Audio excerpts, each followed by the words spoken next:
Hello, weary traveller. Come, sit by my fire. The night is long, and the stars above hold many secrets. I am the lonely knight, and tonight I shall share with you an account about what it was truly like to visit a tavern in the heart of the Middle Ages. A place of warmth, vice, laughter, and peril, where the humblest peasant and cloaked noble alike crossed paths beneath creaking beams and candlelight. Close your eyes, if you will, and drift back with me to a time of honor, peril, and the song of steel at dawn. Tell me, wanderer, where do you listen from, and what hour finds you now? If my tale stirs something in you, then leave a like, and subscribe only if your heart says these stories are worth returning to. The first thing I always looked for, as the road dust clung to my boots and the ache of travel settled in my bones, was the sign. Not a written name, mind you. Most men I knew could not read more than a prayer, but a painted image swinging gently above the door. A crimson boar, a frothing tankard, or a vine-laced goblet told you everything you needed to know. These wooden boards, crafted by local painters or guild apprentices, served as waymarks for the weary. In many towns, their presence was not optional, but mandated by law. The sign was the tavern's face, its voice to the illiterate world.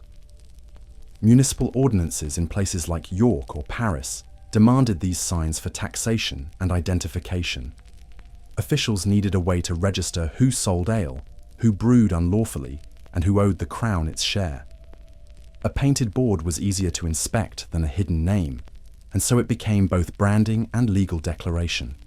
Some taverns even bore the crests of local lords or trade guilds, their owners proud to show patronage. These marks granted status and protection, signaling the establishment's legitimacy. For the watchful eye of the city, every sign was a ledger entry. Beyond legality, there was something comforting in the familiarity of those images. Travelers recalled them like milestones, the bear by the south gate, or the swan above the tannery. Chroniclers and pilgrims often described their lodgings by these very icons, anchoring their memories to painted beasts and curling vines. You see, in a world of unpaved roads and shifting paths, signs offered continuity. A tavern sign was not just an advert, it was a beacon, a way to say, here there is shelter and heat and a place to speak your mind. Even justice bowed to the tavern sign. In legal testimonies, men swore they'd last seen a debtor beneath the painted stag, or that a quarrel began outside the Black Lion. These signs were not merely decoration. They became coordinates in the mental maps of common folk. Landmarks for gossip, arrest, reunion. When memory faltered, the sign endured. And sometimes, that very sign was all a man recalled of a wild and ruinous night. Such was its power in the mind. There was a ritual to passing under it. The moment you stepped beneath the wooden board and ducked through the doorframe, the world changed. Outside was toil, taxes, obligation. Inside waited ale, warmth, and all the risk that pleasure brings. The threshold was not merely timber, it was a shift in soul.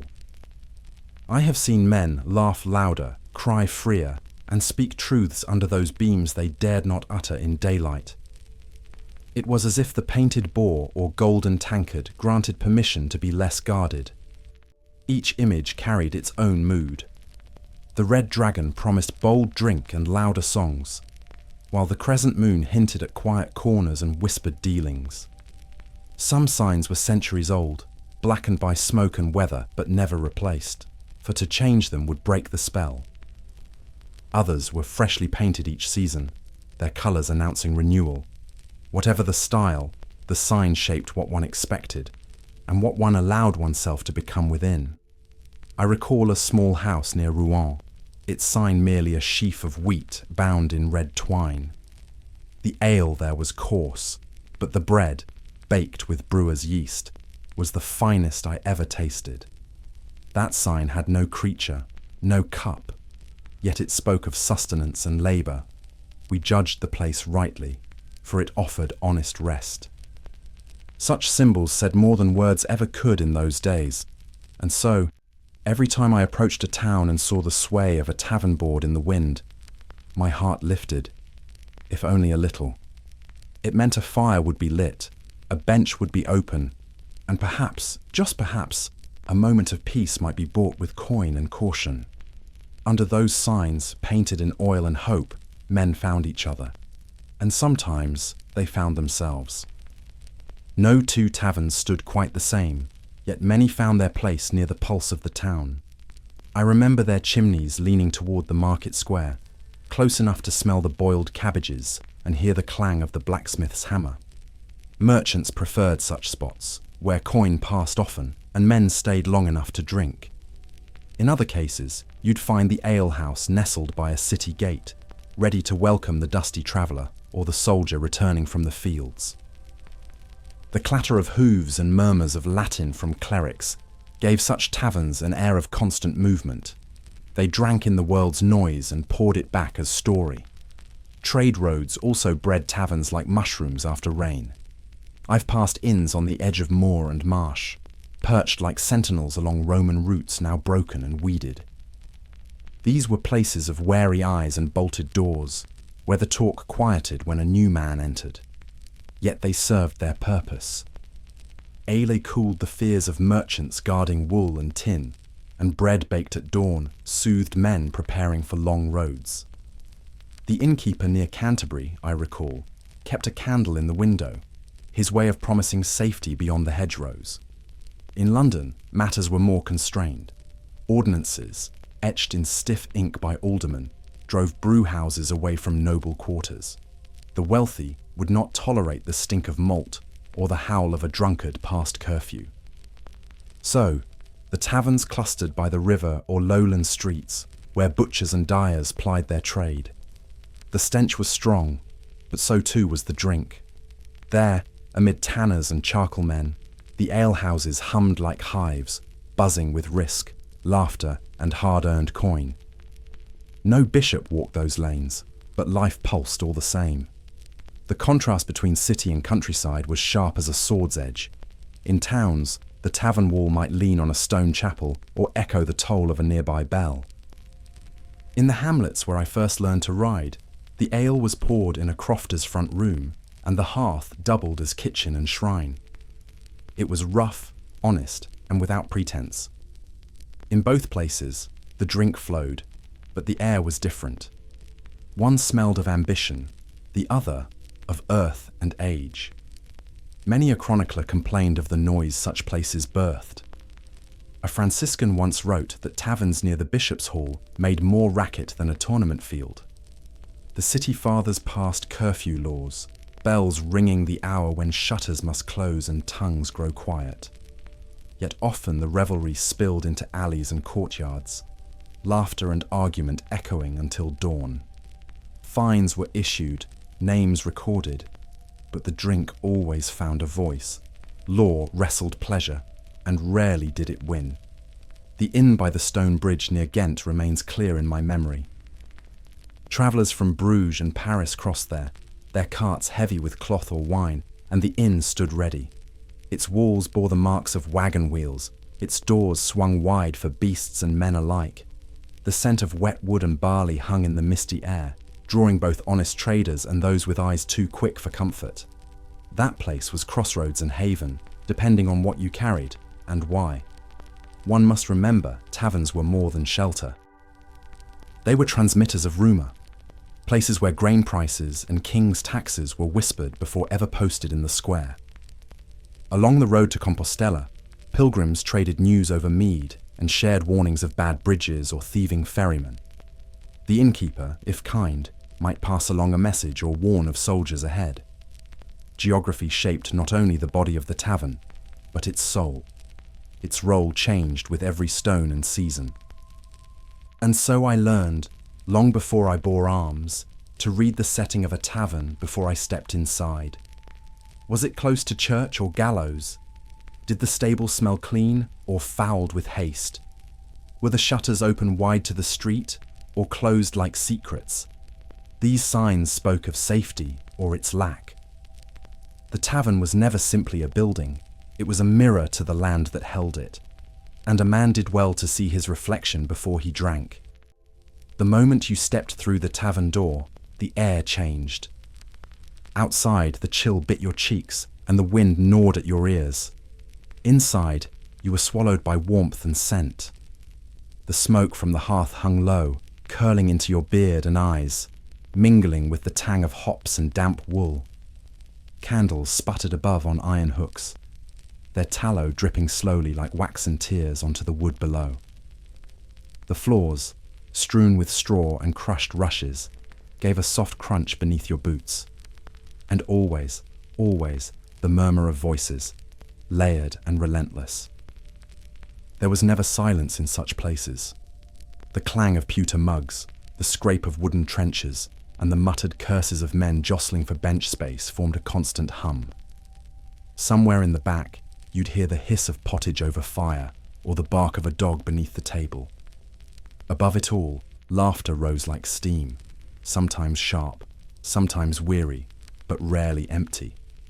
It was a chaos not of battle, but of living, of lives colliding in the brief shelter of drink and shadow. And in that noise, a strange comfort.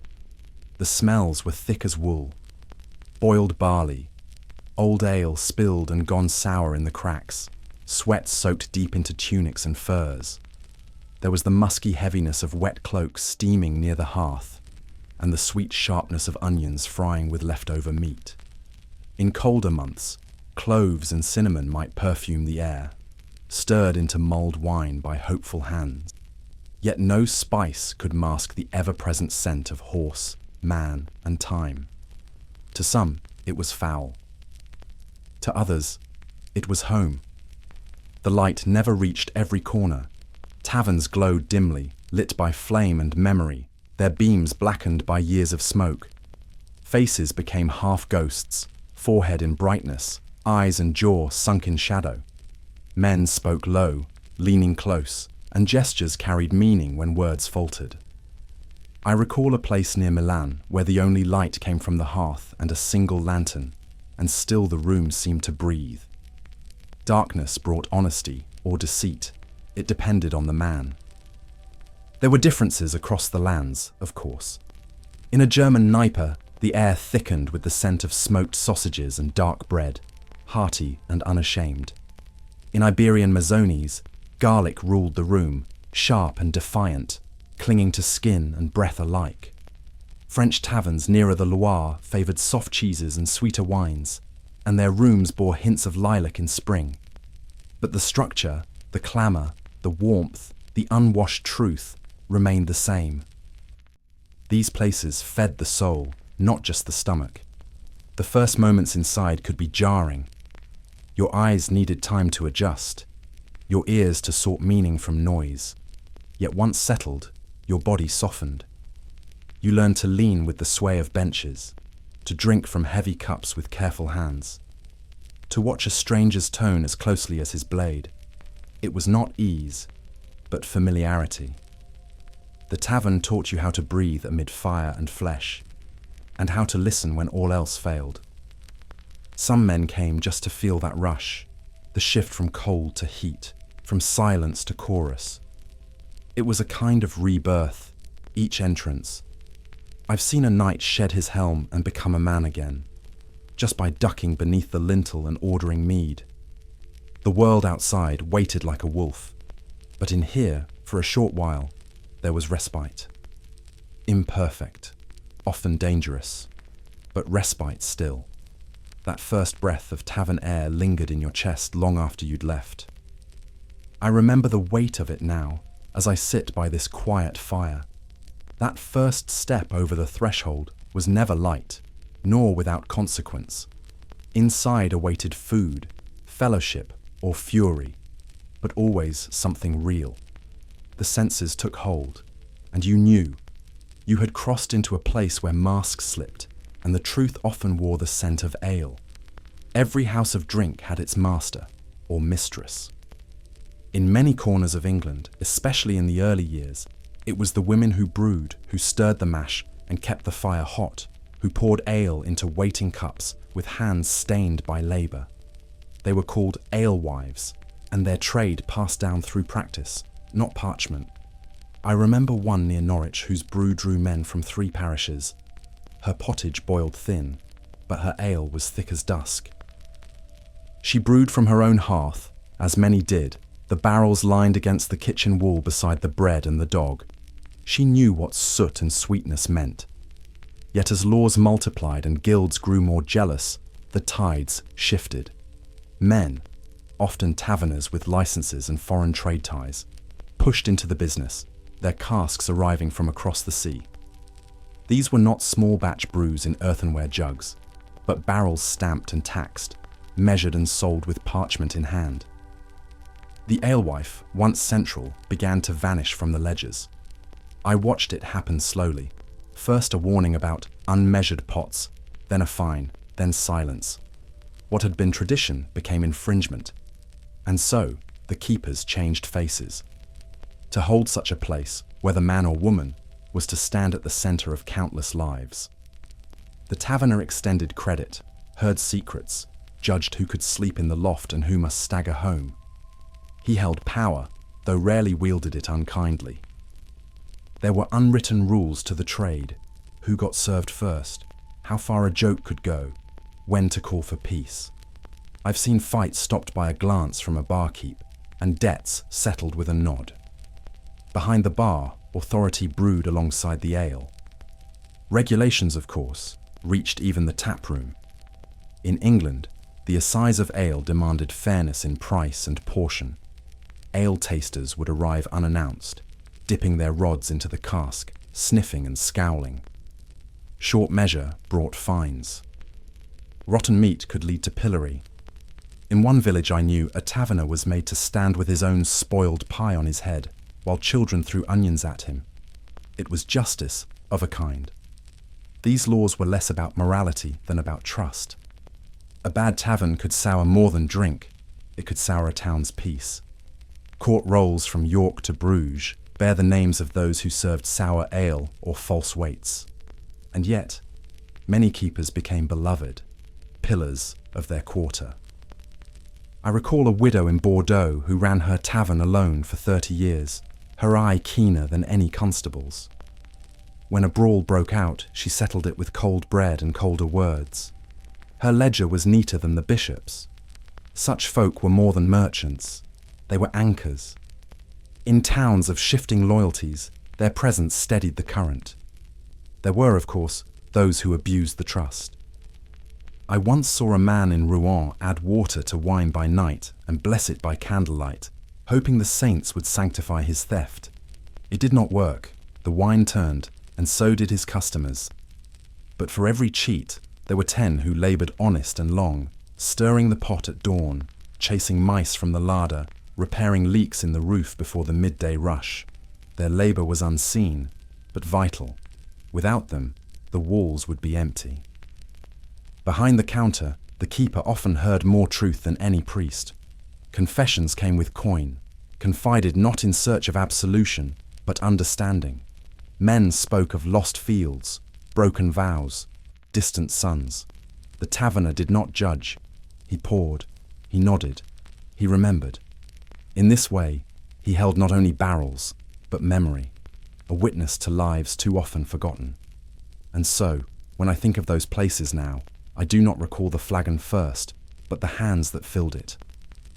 The voice that greeted me, the eyes that weighed whether I was trouble or merely tired. Behind every tavern was a keeper, and behind every keeper a story. Without them, the ale would have been just liquid, but with them it became something more, a passage into another world, one measured not by time but by trust. Some buildings stood proud with stone facades and iron brackets. Others leaned like tired men, their beams warped by centuries of weather and use. But whatever the shell, the heart of the tavern lay within, a single hall where voices mingled with smoke and warmth. You entered, and the ceiling pressed low, its timbers dark from years of soot and time. The hearth, always central, burned steadily, its flames licking blackened pots or casting restless shadows on whitewashed walls. It was there the benches crowded closest, where the heat drew men into its orbit. That fire was not mere warmth. It was memory.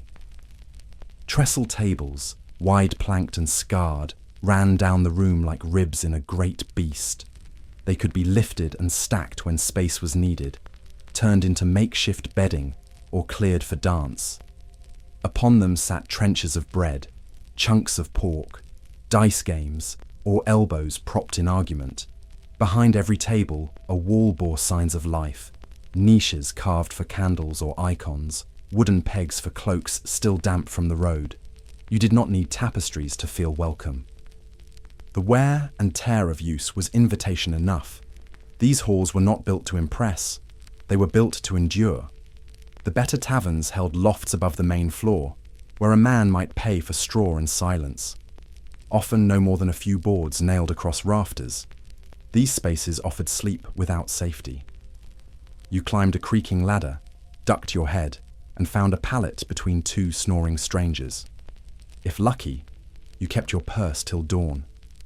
Still, I remember such places fondly. A roof, however thin, was still a mercy. And sometimes, amidst the wheezing breaths and shifting forms, one found peace that palaces could not give. Beneath the floor, the cellar held its own kingdom. Barrels rested in cool darkness, their bellies swollen with ale, wine, or mead. The smell of damp stone, spilled drink, and wood rot met your nose as soon as the trapdoor creaked open. In winter, that chill stung your bones. In summer, it was refuge. I once helped a taverner roll a cask into place, heavy as sin, bound in iron, its contents worth a week's wages. Down there, the tavern kept its lifeblood. And secrets too, I suspect. Outbuildings were common, especially where room was scarce. A shed for firewood, a lean-to for cooking, a stable round the back where beasts could rest. In some towns, the smithy stood nearby, sparks rising into dusk as horses were re-shod and wheels straightened. These structures formed a quiet rhythm. The tavern as a hub not just of drink, but of daily need. I recall one in Cologne where the stable was cleaner than the taproom, and the chickens roosted above the door. It smelled of hay, sweat, and comfort. Building materials marked region and rank. In the south, stone walls kept the heat at bay, and tiled roofs clattered under sudden storms. In the north, you saw timber frames stuffed with wattle and daub, their beams carved with old faces and curling leaves. Thatched roofs whispered when the wind rose. I've seen walls patched with old shields, broken wagon boards, even parchment nailed to cover a hole. Repair was constant, but pride ran deep. A taverner might go hungry before letting his roof sag. Fire was always the fear. Candles burned low in sconces, but always under watchful eyes. Buckets of sand or water sat near the hearth, and clay tiles lined the wall behind the flames. I remember the bell at dusk, the curfew bell, reminding all to bank their embers, to keep the town from burning in its sleep. One spark could undo a life's work, and yet that fire remained, necessary, dangerous, sacred. We gathered around it like moths to truth. In every board and beam, the tavern spoke of those who had passed through. Of builders who never drank there, of hands that nailed the sign, of laughter echoing off the walls now silent with age. The structure was no castle, but its memory held weight. Long after the fire burned down, the space remembered. And when I close my eyes, I can still walk its halls, the floor creaking beneath my step, the smell of wood and ale rising like a prayer. Not all who brewed were free to sell. In the towns where order reigned and law walked with scroll in hand, permission had to be earned, sometimes bought, sometimes inherited. I recall men lining the hall of the guild, waiting to bid on yearly rights to run a tavern or brew for public sale. The air would be thick with sweat and parchment dust, the silence broken only by the voice of the clerk reading prices and decrees. In places like Siena or York, a tavern was not just a business, it was a bond with the town's law. And that bond could tighten quickly if broken.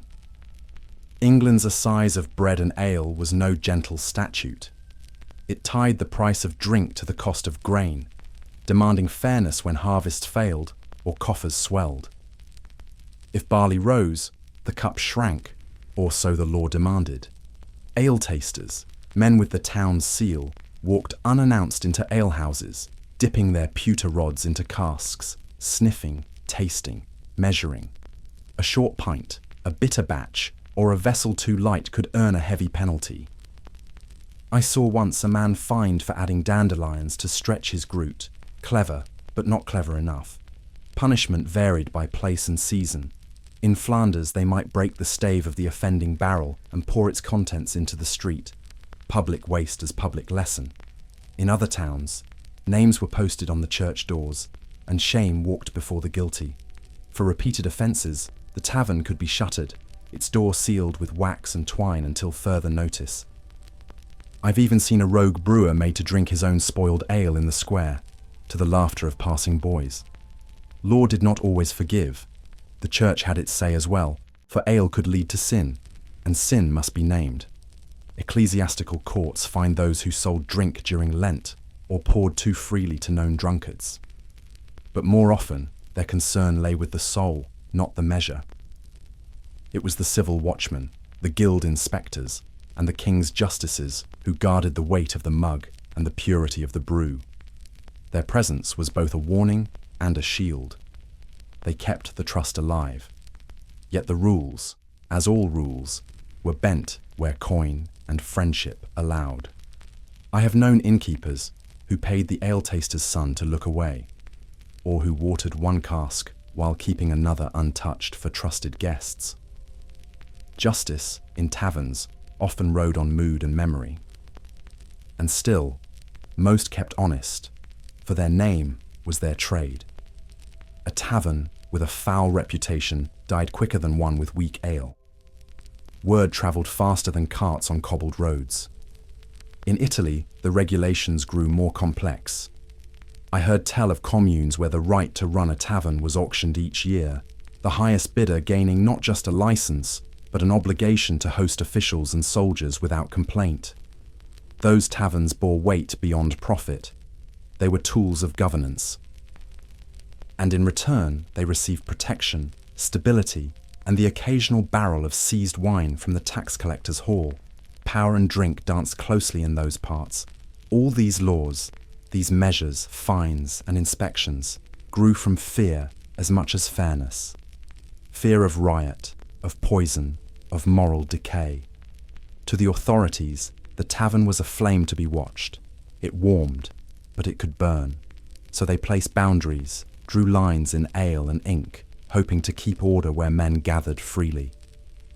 Whether those lines held was another matter.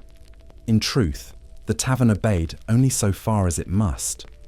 When I think back on those rules, I see not burden, but rhythm. A shared understanding that this drink, this space, this moment belonged to more than one man. It belonged to the town, to the trade, to a fragile peace.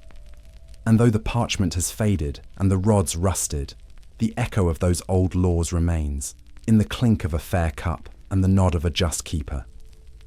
There is a certain silence to brewing, steam rising at dawn, firewood crackling low, the soft splash of water against grain. In those hours, before the tavern stirred, the keeper bent over his copper cauldron, coaxing life from the earth's yield. Water drawn from the well was heated until it hissed, poured over crushed malt in a great wooden mash tun. The scent rose thick and sweet, earthy as soil after rain. I've stood in that warmth, eyes stinging, knowing something sacred was taking shape. Not wine of the altar, no, but still a kind of communion. Each tavern had its rhythm, and brewing days marked it with quiet devotion. The keeper, or his wife, more often in earlier years, would stir with a long paddle carved smooth by time, careful not to scorch the mash. The liquid, now called wort, was drained and boiled again, sometimes with herbs, bog myrtle, yarrow, or the bitter cones of hops. These additions gave character, helped preserve. offered edge or depth depending on region and recipe. I remember the smell of hops. Their resinous bite lingered on the tongue, sharp as judgment. In England, before the hop trade took hold, brews turned sour quickly. Ale had to be fresh, brewed every few days or it spoiled in the cask. The tavern, then, became a place of constant labour. Brewing, pouring, cleaning, repeating. No idle business, this. It was sweat and vigilance, especially in summer when spoilage came fast. But where the weather was cooler or trade stronger, a shift began. Towns like Ghent or Hamburg saw the rise of larger breweries, shipping barrels across borders, stamped and sealed like royal letters. Those casks, heavy and bound with iron, held more than drink. They carried pride, reputation, and risk. A spoiled shipment could ruin a taverner. I once helped unload such barrels in a coastal port. 3 days' work ruined by heat on the road. The sea did not forgive carelessness, and neither did the drinker. Still, when the ale was right, golden, rich, and clean, it brought joy as few things did. A good brew could lift a day, mend a quarrel, seal a vow, and that began not with coin, but with boiling water and trust. Tools mattered. The mash paddle, worn by hand and fire, the filtration stones made of porous clay, the wide shallow trays where the wort cooled under linen covers. Some still survive, dug from the mud of old manors or hidden behind crumbled hearths. They speak of a process both domestic and precise. Brewing was science before science had a name, guided by taste, by time, and by the weather's shifting breath. One mistake, and the entire batch soured. No second chances once the barrel was tapped. In the village of Ely, I knew an alewife who blessed her first cask of the week with salt and rosemary before she sealed it. Not for superstition, she told me, but for memory. Her mother had done the same. The brew, she said, carried the house's spirit, and she wanted it clean. Whether it helped, I cannot say. But her ale was always clear, always true. There was something to her hands, I think. Some people simply knew how to listen to the grain. Neighbours lent one another firewood, buckets or hands on heavy days. Brewing, though often secretive, was also communal. If your mash went wrong, someone down the lane might share their grain. If the barrel cracked, the cooper worked through the night. A tavern's success was rarely solitary. Behind each good brew stood many quiet acts of help, unseen, unpaid, remembered. It was not just a trade, but a woven thread in the cloth of daily life. Even now, when I pass fields thick with barley and smell wood smoke on the wind, I think of those mornings, of heat rising through the floorboards, of steam curling around the rafters, of a tavern not yet open, but already alive. The drink we poured at dusk began in the hush of dawn, and it is in that hush, I believe, that the spirit of the place still lingers. The table was never set with choice alone. It was shaped by coin, by region, by the turning of the seasons. What a man drank said much of who he was and where he came from. In the poorer taverns of the countryside, the table was never set with choice alone. It was shaped by coin, by region, by the turning of the seasons. What a man drank said much of who he was and where he came from. In the poorer taverns of the countryside, you would find thick, sweet ale, unhopped and short-lived, brewed to quench thirst after toil. It was cloudy, warm, poured from wooden buckets into earthen mugs. I recall its heaviness, how it clung to the tongue, how it soured by dusk if brewed at dawn. Yet in that brew was labour's reward and the taste of honest hours spent in the field.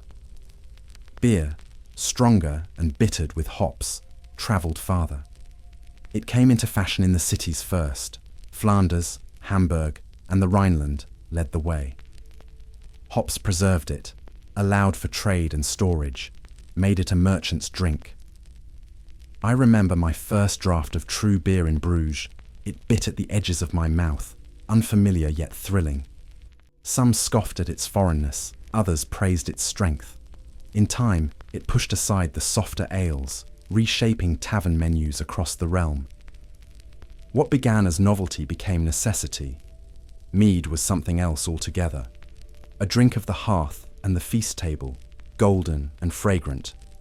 Honey, water, and thyme were its ingredients, sometimes seasoned with herbs or fruits. It did not belong to the labourer, but to the guest, the wedding, the winter's eve. I tasted mead once in a high hall in Wessex, warmed with cloves and poured from a horn into my hand. It lingered longer than wine, heavier, more solemn. A drink not for thirst, but for memory. And memory it left behind. Wine flowed with status. In Gascony, in the hills of Tuscany, in the vines near Mosul, it was common. But in England or the colder parts of the empire, it arrived in barrels, taxed and treasured. The rich drank it daily, the rest on holy days, if at all. Taverns near ports served the best, often spiced or mixed with water, depending on the coin offered. I once shared a flask of Cypriot wine with a pilgrim who claimed it cured his fever. Perhaps it did, or perhaps he needed only warmth. The vessels were as varied as the drink. Heavy leather jacks, stitched and sealed with wax, clattered beside wooden mazes carved with family crests. Green glass flasks shimmered in candlelight, their curves catching fire's reflection. Pewter mugs held their chill, and sometimes the keeper would warm them at the hearth for elder guests. No goblet was merely a cup. It held status, care, and the wear of hands long gone. The weight in your palm told you who you were that night, and sometimes who you longed to be. Measurements had meaning too. A penny pot for the quick sip, a quart for those with time, a pitcher for sharing. Laws tried to fix these sizes, but taverns followed their own customs. In some places, the first drink was always a half measure, a test for the brew's truth. In others, full cups greeted strangers as a sign of peace. A man could read the room by the mugs on the table, the level of drink, the angle of the tilt. It was a language of gesture, one learned by firelight. Flavours told stories. Ale was yeasty and warm, a taste of the earth and the hearth. Beer held bitterness, a sharp edge like steel, more modern, more distant. Mead was slow and floral, like the songs sung in winter. Wine changed with each barrel, sometimes sour, sometimes velvet, sometimes sharp with rosemary or clove. To drink in a tavern was to travel without moving, to know the hills and the hands behind the cup. Every sip held soil, sun, and season. And so, when I sat with strangers and shared a drink, I learned more than their names. I learned where their feet had walked, what their work had earned, what their mouths dared to savour. The tavern was a library of cups, and each vessel told a tale. Not just of thirst, but of belonging. And long after the drink was gone, its truth remained. There was a comfort in the way tavern kitchens smelled, thick with steam, firewood, and whatever meat the butcher sold cheap that morning. You never knew exactly what would be in the pot, only that it would be hot, salted, and enough to fill you for a while. Barley, beans, leeks, and bones all swam together, stirred until they became one nameless, humble meal. It was not cuisine, but it was sustenance. I have shared such bowls with kings and carpenters alike, for hunger wears no crown, and no man scorned warm pottage on a cold night. Pies, when they appeared, were more than just food. They were tools, crust thick and brown, sealed tight not to be eaten, but to hold what lay inside. Rabbit, goose, pork, sometimes offal, always seasoned with whatever spice or herb could be spared. The best were made with care, the worst with cunning. I once bit into a pie and found feathers still clinging to the skin within, yet even that did not stop me from eating. Hunger has few scruples, and the drink dulled judgment. Some taverns displayed their meals as signals of pride.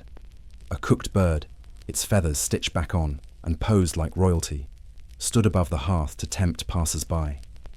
Bread trenchers, cut from yesterday's loaves, served as plates and were often eaten last, soaked with the fat and flavour of the stew. The poor licked them clean, while the rich left them for dogs or beggars waiting by the door. In food, as in drink, class carved its lines, but hunger blurred them again. Lenten feast days shaped what was served, as much as appetite. On Fridays, meat vanished and fish took its place. Salt cod, herring, or eel in mustard sauce. Almond milk thickened meatless stews, and eggs were hidden beneath layers of grain and herb. The church watched such things with care, for eating wrongly was sin. Yet I've known many a cook clever enough to follow the letter of the law while feeding men well. In the tavern, necessity and wit made fine companions. Utensils were not always offered. Most brought their own knife, some a spoon carved from horn or wood. Forks were rare, seen more among merchants from the east. I've eaten many meals with fingers alone, wiping them clean on crust or cloak. It was not thought strange, only practical. The tavern did not demand manners, only coin. And if your hands were steady, and your voice kind, you ate as well as any man in town. Not all food was bought. I've seen travellers bring their own bread, cured meat or onions, and pay only for fire and salt. A fair trade, if the taverner allowed it. Sometimes a neighbour brought eggs or greens from her garden, bartered for a mug of ale. In this way, the tavern fed not only the belly, but the bonds between people. It was kitchen and market, hearth and hall. And in its smoke, trade found a human face. The best meals were shared, a bowl in the centre, spoons dipping in turn, laughter rising between bites. Arguments cooled over stew, and songs began with crumbs still on the tongue. I once watched a mason give his last pie to a boy with no shoes, and the silence that followed tasted better than any spice. In the tavern, food was never just food. It was kindness, memory, and sometimes redemption. Even now, the scent of onions frying in fat can draw me backward. To those benches, those bowls, those evenings when the world outside was hard and the pot was soft. The tavern fed more than the flesh. It gave weary souls something warm to hold. And though the taste fades, the feeling remains, as steady as the coals that cooked it. Few things soured a full belly like the settling of debt. After the laughter faded and the mugs ran dry, the reckoning came. Taverns did not run on goodwill alone, and a man's purse often weighed less on the way out than it did on the way in. Silver pennies, clipped and worn, were the most common payment in England, though I've seen French deniers, Venetian soldi, and strange hollow bracteates from the empire pass from hand to hand. The keeper, if wise, knew his coinage well, its weight, its ring, the way false ones dulled the air when dropped. Many learned this lesson the hard way. Not all had coin to spare. In lean seasons or rough towns, men paid in promises, drinks marked in chalk on the doorframe or with notched sticks split lengthwise. These tally sticks, carried like relics, bore the weight of trust. The tavern keeper held one half, the patron the other, and when they matched, so too did the debt. It was an honest system until time or temper frayed it. I've seen friendships end over one wrong notch. In such matters, memory became a blade. Tabs stretched across days, sometimes weeks. A craftsman waiting for wages, a pilgrim hoping to reach the next town, a minstrel counting on applause.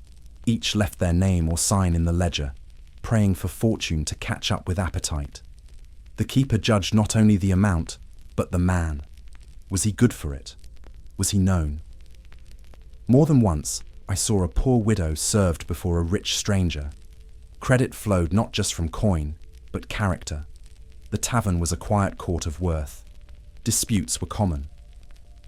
A man might claim he'd paid the night before, though his breath still smelled of mead. Another might offer a foreign coin and swear it held equal value. In border regions especially, rates shifted with the wind. Money changers prowled the roads and market squares, always ready with a knife under the table. Their fingers moved faster than a bishop's tongue in confession. Trust was precious, and often in short supply. There were those who refused to pay at all. Nobles especially sometimes drank deep, and rode off at dawn, leaving nothing but laughter and crumbs. But even the highborn were not beyond the law. I recall a case in Lincoln where a knight's name was taken to court for 12 pence owed on goose and ale. The judge ruled swiftly. The debt stood. Honour, after all, was measured in more than gold, and a tavern's books bore witness longer than most ledgers. Barter played its part. A horseshoe, a half-cured pelt, a carved spoon, all served as payment in smaller towns. One man I knew paid his debt with a song, the whole room joining in the chorus until the keeper's scowl broke into a grin. It was not always about the silver. Sometimes, a kindness, a favour, or a well-placed word settled more than any coin. These unspoken exchanges made the tavern something more than a shop. It became a space of shared understanding. Still, coin ruled most dealings, and the jingle of purses echoed louder than any toast. A full mug meant security, a paid tab meant pride, and yet I saw men part with their last penny not for hunger, but for company. Better, they thought, to owe bread than to face the night alone. The fire, the laughter, the smell of stew, these were treasures too, and sometimes worth the price of tomorrow's worry. Now, as I sit with only flame and silence, I remember those final moments at the bench, the murmur of counting, the quiet apology, the nod of the keeper as debt was marked or paid. In those acts, something ancient stirred. Not just trade, but trust. Not just payment, but proof that for one night, in one place, a man belonged. In the quieter hours, before the pilgrims arrived or the minstrels began to play, it was the common folk who filled the benches. Men with hands hardened by plough and chisel, their backs bent by honest labour. They came not for spectacle, but for warmth, for company, for a moment when their name was not called in command but in jest. A ploughman might sit beside a miller, their boots crusted with the same earth, their silence familiar. No one asked titles, only if the drink was fresh and the stew thick. It was simplicity, and it was peace. The rhythm of the market shaped their comings and goings. After a day haggling grain or hauling stone, the tavern offered release. I've watched weavers with dyed fingers sip carefully, afraid to stain their linen, and butchers, still red at the wrist, laugh like boys freed from school. Their talk was of yields, of weather, of rumours overheard near the Abbey gate. Sometimes they argued, sometimes they sang, but always they returned, week after week, as if drawn by gravity. The tavern became their second home. Apprentices brought energy, and sometimes trouble. Bound by guild and master, their drinking was limited by law and custom. Yet many still found their way in, after curfew, slipping coins under the table for a quick draught before scurrying back to the workshop loft. When caught, the fines could be steep, their masters summoned before the warden. But youth has never mixed well with rules. I recall one lad who carved the guild's emblem into the tavern bench. He was beaten for it, but years later he became master himself. Taverns also served as informal hiring halls. A stonemason with calloused hands might mention an abbey looking for roofmen, and within the hour, 2 others were packed for the journey. News passed faster over ale than parchment. A carpenter without a job could find work by the fire. A reeve might ask quiet questions, weighing a man's worth not by his words, but how he held his cup. These encounters shaped lives. Not every contract bore wax. In some towns, craft guilds reserved corners or tables for their members. A mark etched into the wall or a carved sign above the bench claimed it. I've seen coopers sit shoulder to shoulder, discussing cask design as they drank from the very vessels they built. Shoemakers, tailors, tanners, all found their place. The tavern became an extension of the workshop, but with laughter and less dust. Here, trade secrets were hinted at, but rarely shared. Trust lingered, even in drink. Women, though less often seen, were not absent. Wives joined their husbands after market, or came alone if their reputation allowed. A midwife once told me she came to ease her thoughts, not her thirst. She sat with hands folded, listening more than speaking, always greeted with respect. These small presences softened the room, reminded the men that life was not just toil and ale. In their quiet, they commanded more space than the loudest drunk. Old men lingered longest. With little work left and fewer teeth, they nursed small cups and told long stories. Their memories blurred fact and fable, but no one minded. They were the tavern's roots, watching new leaves grow. Sometimes they offered advice, sometimes warnings, and though their coin ran thin, the keepers let them stay. A warm place for a cold man is a kindness all should know. Their laughter was slower, but their presence steady. As the night wore on and the crowd thickened, it was these men, peasants, craftsmen, labourers, who gave the tavern its soul. They were not the guests of honour, but they were the reason the fire stayed lit. In their songs, their quarrels, their shared meals, the tavern lived. And through them, so did the village.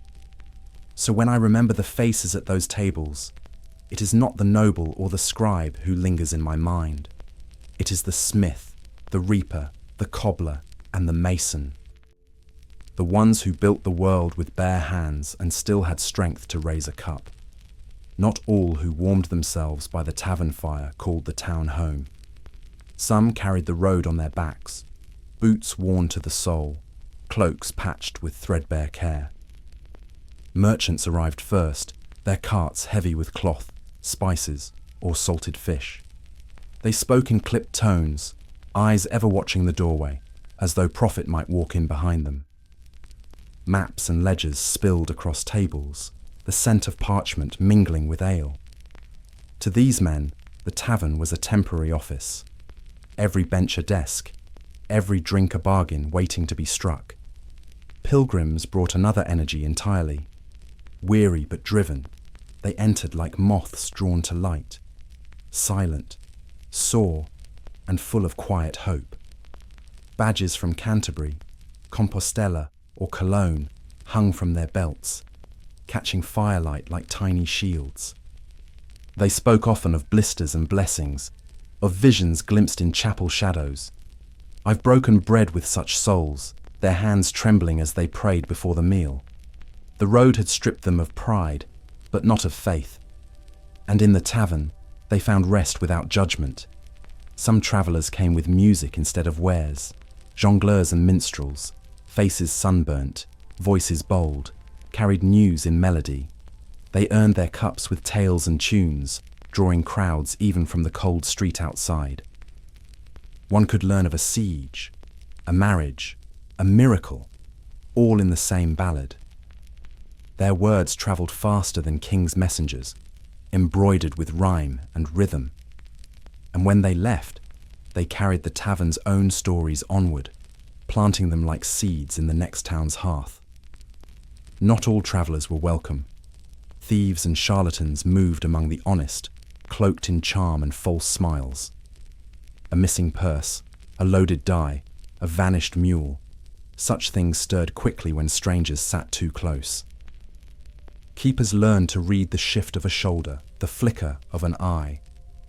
I once watched a beggar exposed with a single question about the colour of the shrine he claimed to have visited. Truth walked slowly, lies rushed ahead. Proof of one's purpose became essential. Letters of passage, safe conduct writs, and guild tokens passed between hands before beds were granted. A man without papers might sleep in the stable, if at all. Pilgrimage badges were inspected like coins, and foreign merchants often needed a local's word to secure lodging. Trust had its price, and in towns where war or plague had left wounds, suspicion replaced welcome more often than not. Still, the mingling of accents and customs gave the tavern its spirit.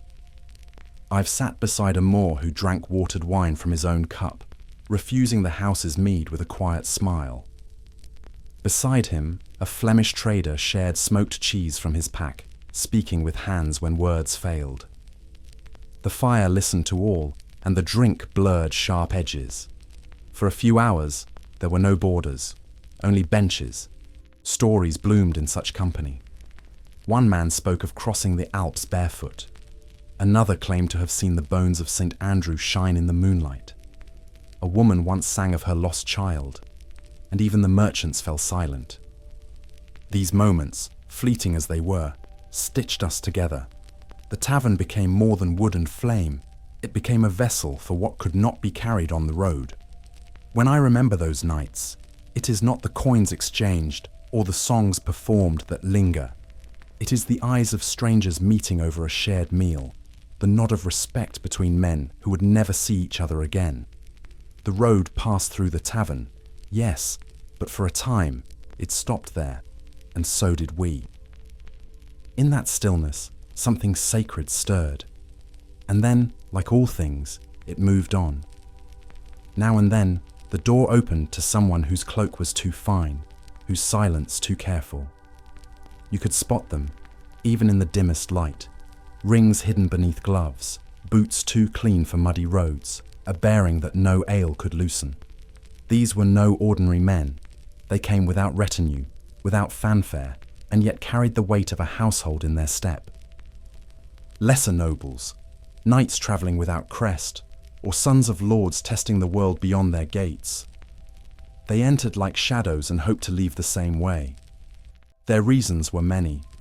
Some sought escape from duty or debt. Others wished to hear the truth of their people without the filter of flattery. A few fled danger, political rivals, courtly shame, or the wrath of a father with lands to protect. I remember one youth who claimed to be a blacksmith's cousin, but winced when lifting the hammer. His accent betrayed court schooling, and when he paid in florins, the taverner simply nodded. No questions. Taverns kept more secrets than monasteries ever could. Disguises were clever, but clothing told tales. England's 1363 sumptuary laws had tried to divide fabric by class, yet velvet sleeves and silver clasps peeked out like restless truths. Even in plain wool, some men could not hide their polish. They gripped mugs like chalices, chewed slowly, spoke in measured tones. The rougher men noticed, of course, but unless the noble insulted their pride, most let it be. In truth, we all played roles within those walls. Some merely wore finer masks. Tensions, however, were never far. A noble's coin could buy him a place at the table, but not always respect. I've seen fists fly over a careless word, a sneer, or a glance held too long. Rank mattered little once the ale took hold.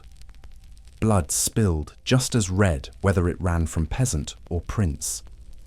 One man, a minor baron's son, was struck unconscious for mocking a mason's wife. The next morning, no charges were pressed, only a bruised ego and a story retold for weeks. But not all meetings ended in conflict. I recall a quiet man who played dice with a shepherd all evening, laughing more than any lord had right to. When he left, he paid not just his bill, but his companion's debt as well. Only later did we learn he was heir to a northern estate, travelling south to see the land he would one day rule. That night, he was simply another man at the table, and perhaps, for the first time, he knew what that meant. There was value in anonymity. Freed from the gaze of their household, such men could listen, forgive, or confess without consequence. I once heard a young knight speak of fear in battle, not to his squire or confessor, but to a tavern maid who simply refilled his cup. In that space, stripped of title and judgment, a man might meet himself, and that encounter, rare as it was, could shape a life far more than sermons or swords. The keepers knew, of course, their eyes missed little, but discretion was part of their trade. They offered no bow, only service, and their silence earned more loyalty than any oath. A noble who found peace in a common room often returned, not with banners, but in the same plain cloak, because within those smoky walls he found what court could not: rest, truth, and the strange grace of being unseen.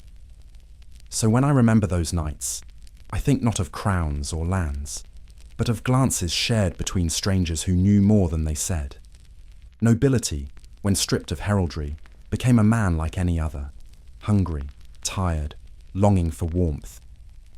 And in the flicker of firelight, for a fleeting hour, we all sat level, not as lord and servant, but as travellers, pausing together in the same silence. Their presence was often overlooked in the old tales, yet no tavern truly lived without the hands and voices of women. They poured ale, stirred pots, scrubbed benches, and sometimes served more than drink. Each task weighed with unspoken cost. Some came by inheritance, widows running their late husband's alehouse with stern pride. Others arrived by need, seeking coin where the convent would not have them. I remember a brewster near Shrewsbury who never smiled, but her ale was the finest within 3 counties. She wore mourning every day, though none dared ask for whom. The roles varied. A few held licenses in their own name, especially in earlier days when brewing was still a domestic art. These women measured grain like gold, watching the flame with the focus of a surgeon. Their kettles boiled not only wort, but survival. As guilds rose and laws tightened, many were pushed out, accused of false measures or moral looseness, when in truth it was competition the men feared. Some held their ground. Others vanished quietly, their names scratched from the town rolls like spilled ink. Many worked as servers, jugs balanced on hips, voices sharp with practiced cheer. They memorized orders, dodged hands, and wielded scorn like a blade when needed. I saw one flick a drunkard's cup into his lap. With such elegance he laughed through his shame. These women knew the room's rhythm, its moods, its dangers. They moved like wind through a storm, seen, felt, but untouchable when they chose. And though they earned less, their labour was often twice as hard as the men's. There were also those who offered companionship for coin, some openly, others through gesture and glance. Not all were what the church would call sinners. Some were widows without kin, some simply weary of cold beds and colder stairs. Ecclesiastical courts railed against them, issuing fines and threats, calling them corrupters of men. Yet taverns could not ban what the world itself had created. Desire, after all, has always found a seat at the table, no matter the priest's disapproval. Laws came and went. I recall a London edict in 1375, forbidding alewives from calling to men in the street, branding it indecent and disruptive. As if male voices never broke curfew with song or shouted wagers. Yet still, the women came, renting corner space to brew, selling pies, keeping order in ways the constable could not. They shaped the tavern's mood with a look or a word. Their power was quiet but firm. Often, it was they who ended quarrels before they began. Some rose above mere survival. I once met a woman in Bruges who owned 3 taverns, each passed to her from a fallen husband. She ran them with a legisman's precision and a priest's memory. Sailors paid their debts early just to stay in her good graces. She had no need of a man's name. Her house was clean, her fire hot, and her word final. In a world built for men, she built her own place, and many respected her more than the magistrate himself. Stories abounded, of course, whispers of love, betrayal, revenge. A tavern girl who vanished with a knight's purse, or another who nursed a wounded outlaw until he could flee. Most were fiction, spun with more drink than truth. But behind them lived real women, bound by labour and longing, navigating a world that asked much and offered little. Their lives were not soft, yet many held their heads high, chin to the wind, eyes on the door that never stayed closed for long. When I think of those evenings, I see them moving through the crowd, strong and silent, or laughing like bells above the noise. They were not ornaments, they were anchors. Through spilled ale, slurred words, and songs rising like smoke, they kept the place steady, and though history forgot their names, the tavern remembered. In every corner swept, every mug filled, their echo remains, quiet, resolute, and unshaken. As dusk deepened and the candles burned low, the tavern shifted. The scraping of trenches slowed, and the room leaned into sound. A man with a lute might begin, strumming softly, coaxing attention from clatter and chatter alike. His voice followed, low, uncertain at first, until the words caught rhythm and the listeners leaned in. Songs of saints, of lost love, of battles half remembered and wholly exaggerated. Music did what no sermon could. It bound the room together, stranger to stranger, hand to heart. Not all performers were trained. Some had voices like gravel and played on borrowed pipes or spoons. Yet skill mattered less than spirit. An old ploughman singing "Bring us in good ale" could draw louder cheer than the finest harpist. These songs were not mere entertainment, they were inheritance. Verses passed from father to son, altered by accent and season, carried across borders like smuggled gold. A good tune could outlive a king, and often did. In cities, minstrels needed guild approval. To perform without a license in places like Paris or London risked fine or flogging. But in smaller towns and villages, the rules softened.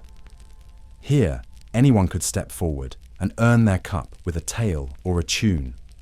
I once watched a child no older than 10 recite a poem so vivid the taverner wept. The room gave him more coin than the night's best player. Moments like that stayed longer than the songs themselves. Tales often followed the music, spoken in firelit hush, one voice commanding many ears. Storytellers came with beads in their hair or dust on their boots, and they carried the world in their memories. Arthurian legends, saints' lives, cautionary tales of greedy monks or talking beasts. Sometimes true, often not, but truth was never the point. The point was wonder, and in those moments, when even the spoons fell still, we remembered that imagination too was a kind of nourishment. Rumours travelled on melody, a new tax, a lost battle, a wedding in the royal court, all became song before they became fact. News sung was remembered longer, debated less. I heard of the fall of Calais not from a soldier, but from a fiddler in a Welsh tavern, who rhymed names and dates with eerie accuracy.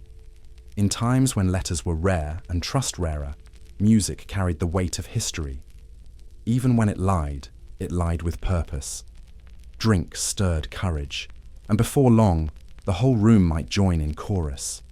Hands slapped tables, boots stomped floors, mugs raised in rhythm. The song became a tide, lifting every heart. Old feuds paused. The stonemason and the baker, who had not spoken in months, found themselves shoulder to shoulder, singing the same refrain. It was in such harmonies that peace found its breath, if only for a verse or two. There were darker tunes too, laments for famine, for plague, for children lost, sung slowly, eyes closed, the voice trembling with memory. These were not performances, but confessions. No applause followed, only silence, or perhaps a shared nod. The tavern gave space for sorrow as much as for laughter, and in doing so, it became holy in its own rough way. Even now, in the crackle of this fire beside me, I hear echoes of those nights. Not the words, for they've faded, but the feeling. A room full of tired souls, lifted briefly by sound. Music did not heal everything, but it reminded us we were not alone. And in a world so often cold and uncertain, that reminder was enough. Between songs and sips, you'd often hear the sharp rattle of dice on wood. That sound carried a different thrill, one not born of melody, but of risk. Men leaned forward, eyes narrow, fingers twitching near their coin. A good roll brought laughter, a bad one curses thick enough to cloud the air. The tavern floor bore many such echoes, of fortune won and lost in the space between throws. And though no crown ever changed hands over it, many a cloak and dagger did. Dice were made from bone, antler, or even lead, carved crudely or with care, depending on the stakes. Some were honest, others tampered with, their weight shifted to favor fortune's cruelty. I've seen men test them in silence, letting them roll over and over before a wager. A slight edge, a chipped corner, any hint that fate had been trained. The watchful taverner allowed the game, but kept one eye sharp. Fights could start over less than a crooked die. Cards came later, painted by hand at first, their suits often strange to modern eyes. Swords, cups, staves, coins. These small treasures passed from traveller to traveller, smudged by use, whispered over like relics. Some played for silver, others for secrets. I remember one woman who read the cards, not for games, but for glimpses of what might come. Men listened, pretending disbelief, but still touched their belts when she mentioned loss. The cards, like the drink, held mystery. Board games too found their place. 9 men's Morris scratched into the tabletops, or drafts played with pebbles and bread crusts. Simpler pastimes, yet no less fierce. These were games of skill, where patience and pattern ruled. I've watched 2 shepherds play through a snowstorm, neither speaking a word, the world beyond their board forgotten. Victory brought no prize but pride. And sometimes that was enough. Laws tried to rein it in. King Edward forbade servants and apprentices from gambling more than 2 pence, a rule honoured mostly in its breaking. Churchmen preached against it, calling dice the devil's knuckles. But the tavern answered with laughter. For all the warnings and edicts, the games continued.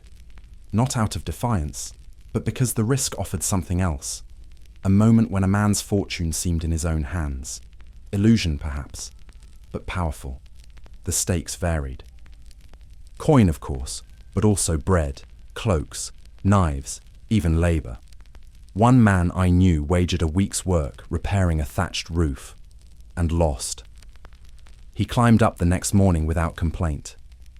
Another bet a kiss from the barkeep's daughter, and earned a slap instead. The line between jest and insult was thin. But within the tavern, most knew how to walk it.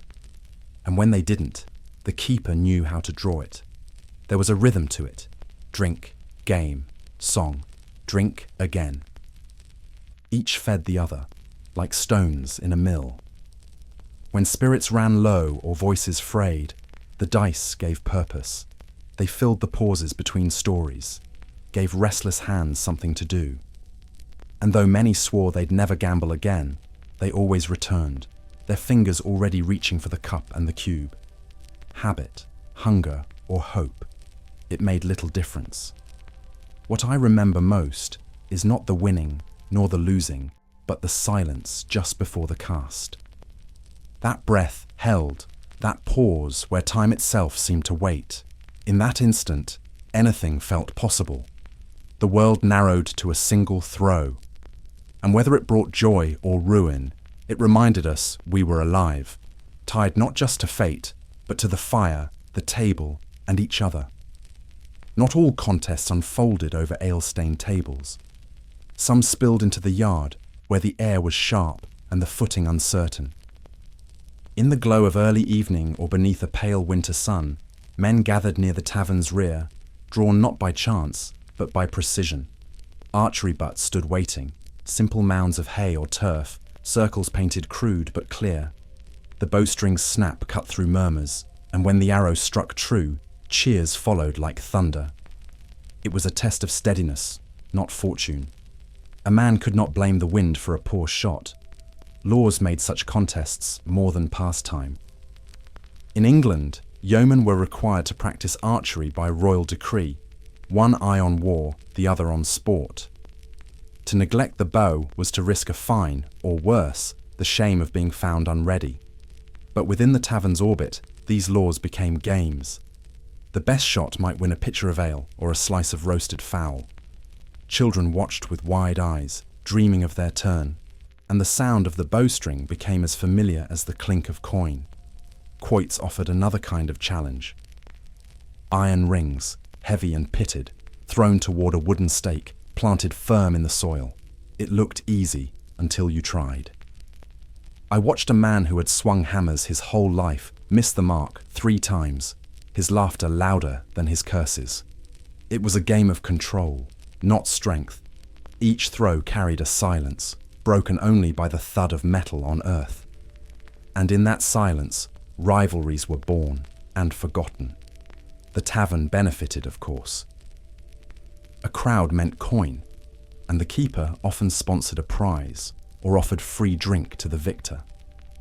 A clever taverner knew that sport drew more than song, especially when coin was short and tempers restless. During festivals, contests grew grander. Ribbons tied to arrows, tokens given for the longest toss, sometimes even livestock wagered on a single round. These were days when laughter swelled past the roof beams and spilled into the fields beyond. In Germany, I once witnessed a Schützenfest. An entire village turned towards sport. Banners waved, drums beat, and marksmen in coloured sashes marched like soldiers to a different kind of war. The taverns overflowed, their tables carried outside, steins clinking beneath summer trees. The winner that day split a bird-shaped target with a bolt so clean the feathers barely stirred. His prize was more than ale. It was honour, carved into the town's memory like a saint's feast. Not all contests stayed friendly. A missed mark, a boast too loud, a prize disputed. These sparked more than words. I've seen arrows snapped over knees and rings thrown at more than stakes, but such moments passed quickly, cooled by the calm voice of the keeper or the laughter of the crowd. Pride flared, as it always does, but rarely burned for long. In truth, these games healed more wounds than they caused. Children played too, though their targets were closer and their victories smaller. They mimicked their elders with bent sticks and stones, cheered on by mothers who watched from doorways. A boy who could hit a bucket might dream of tournament fields. A girl who threw straight might become a name whispered with pride. In their play, the tavern's spirit lived on, half jest, half future. These games were not just for passing time, they were for planting roots. As I sit by this fire, I remember not only the throws and shots, but the faces that surrounded them. The bowed heads before a shot, the hopeful eyes watching the arc, the way a hand reached to clasp another in praise or jest. These contests, born in dirt and breath, tied men together without need for words. And in the space between target and hand, something unspoken took shape. Honor, perhaps, or simply belonging. It didn't take much for peace to shatter.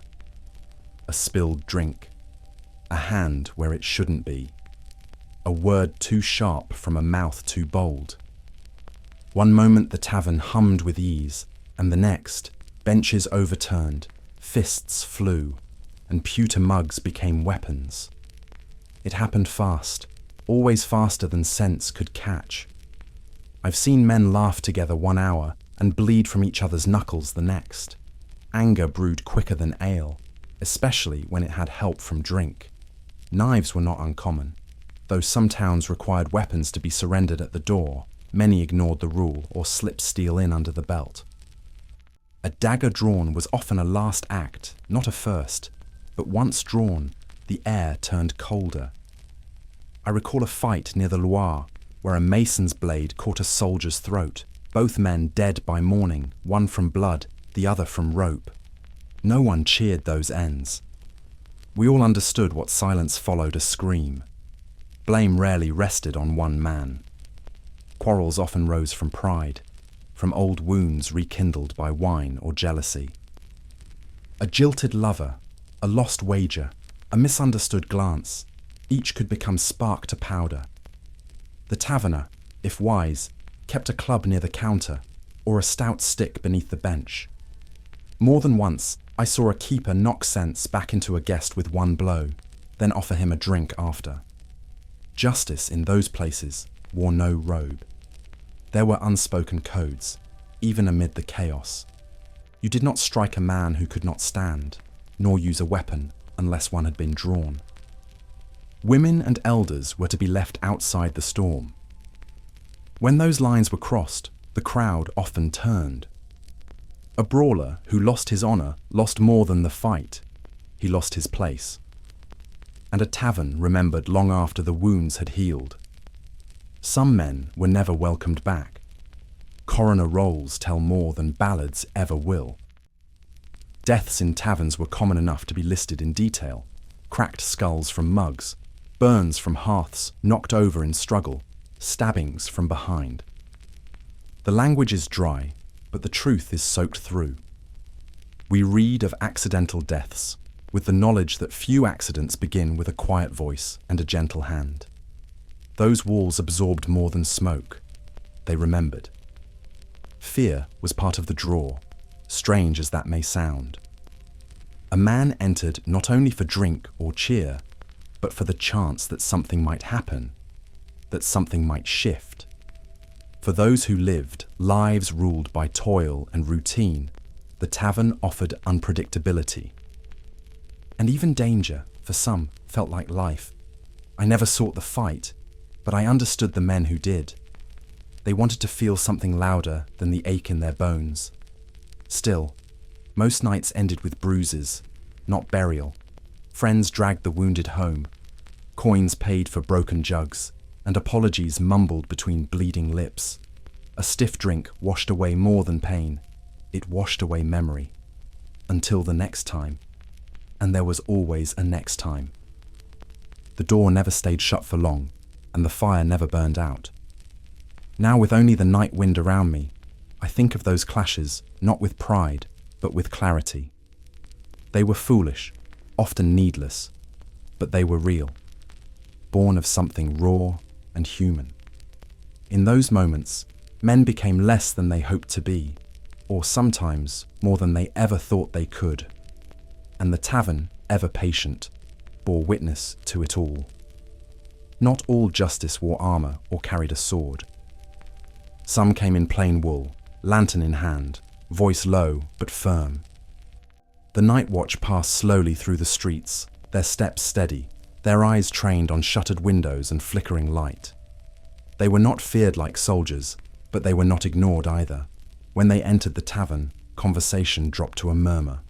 Their presence reminded us that the world outside still mattered, even within walls thick with warmth and wine.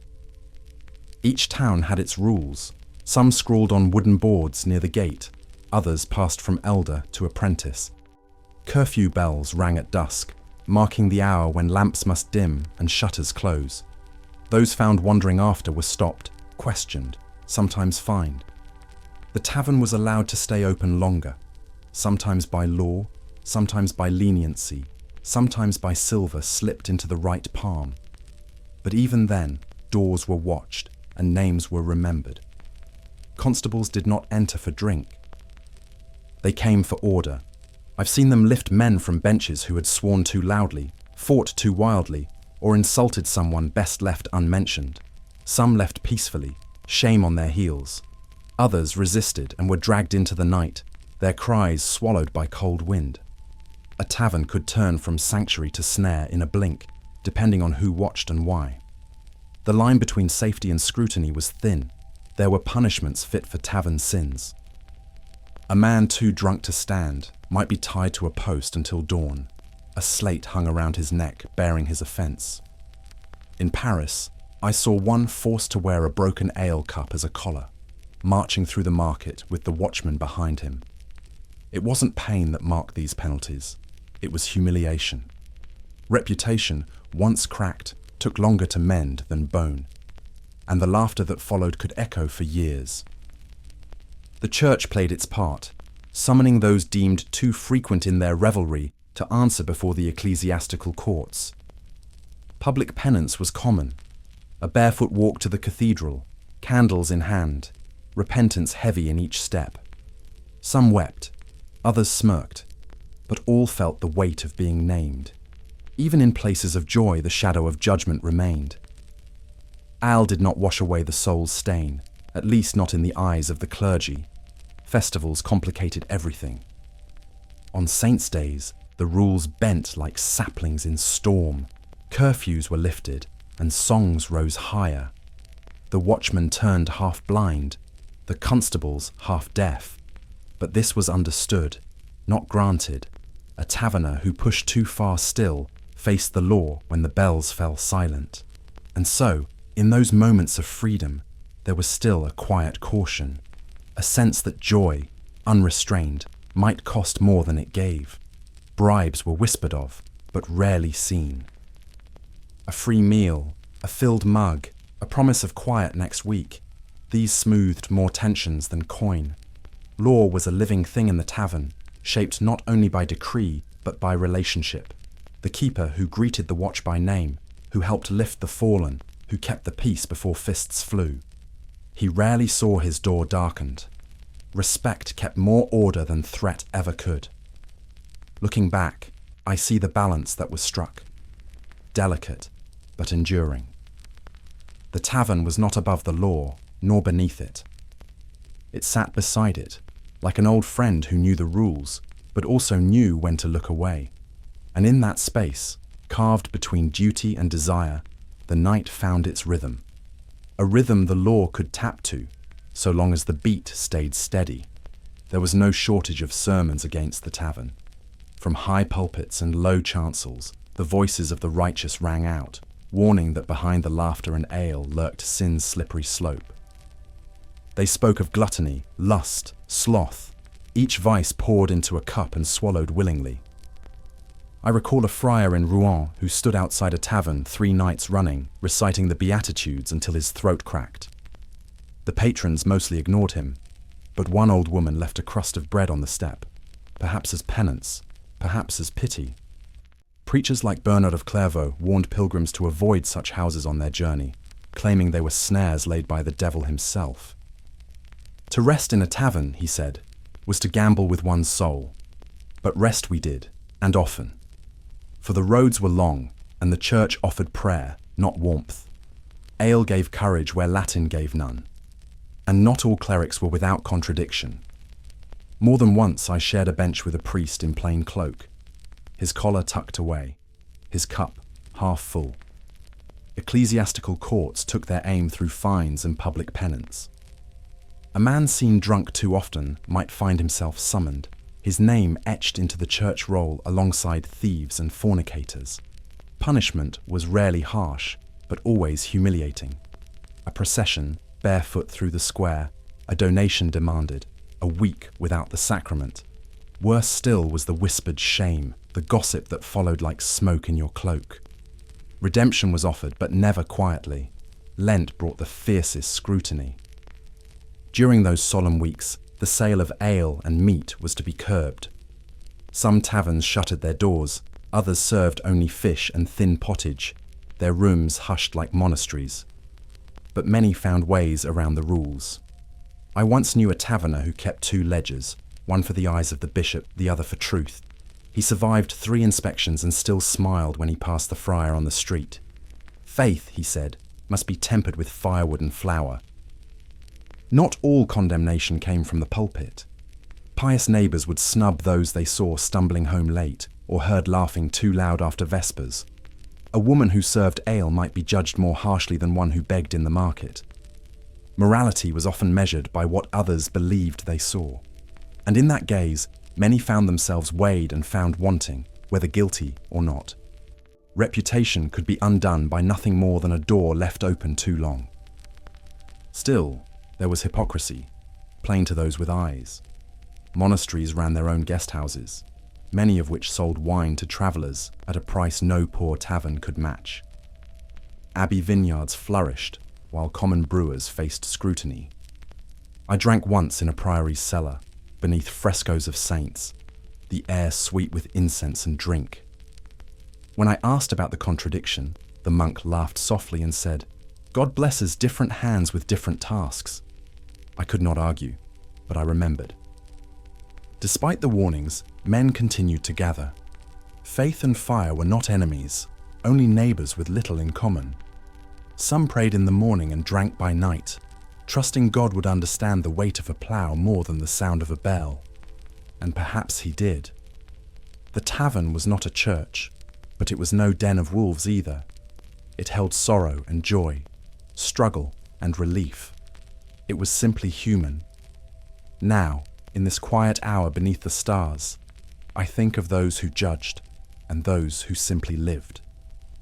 Of the spaces where holiness met hunger, where scripture echoed beside song. And I wonder if the soul, like the body, sometimes needs both silence and noise, both altar and ale. Perhaps that is not heresy, but balance, and in that balance, something sacred finds room to breathe.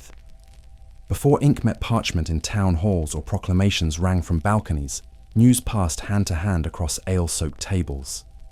It was not written, but spoken, layered with fear, hope, and exaggeration. A traveller's tale became 10 tales before the pot cooled. I remember the day we first heard of the peasants' revolt.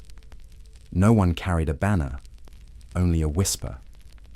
"They've risen," someone said, "and the king will answer."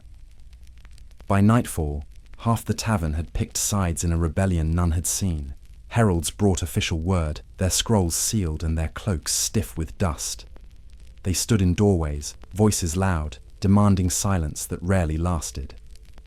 Once read, their edicts fell to the table like cards in a game already decided. Some listened with reverence, others with a grunt and a swig. The tavern was no court, yet it judged all the same. Decrees might be discussed, doubted, or ignored altogether, depending on the mood and the weight of the news.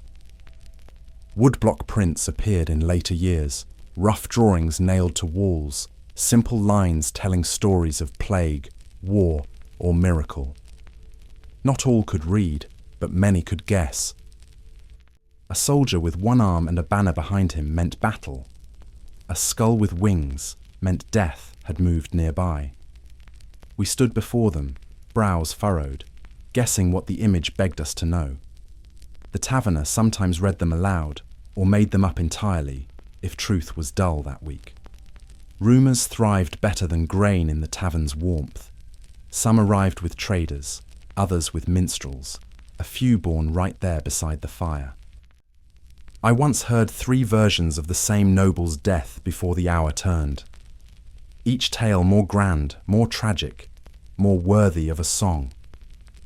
The truth, when it came days later, felt small by comparison. But no one cared. The room had already mourned, cursed, and moved on. Drifters and mercenaries added to the chorus, their accounts coloured by smoke and steel. A man who had seen a skirmish near the border described it as a battle for the ages. His voice carried weight. His scars did the rest.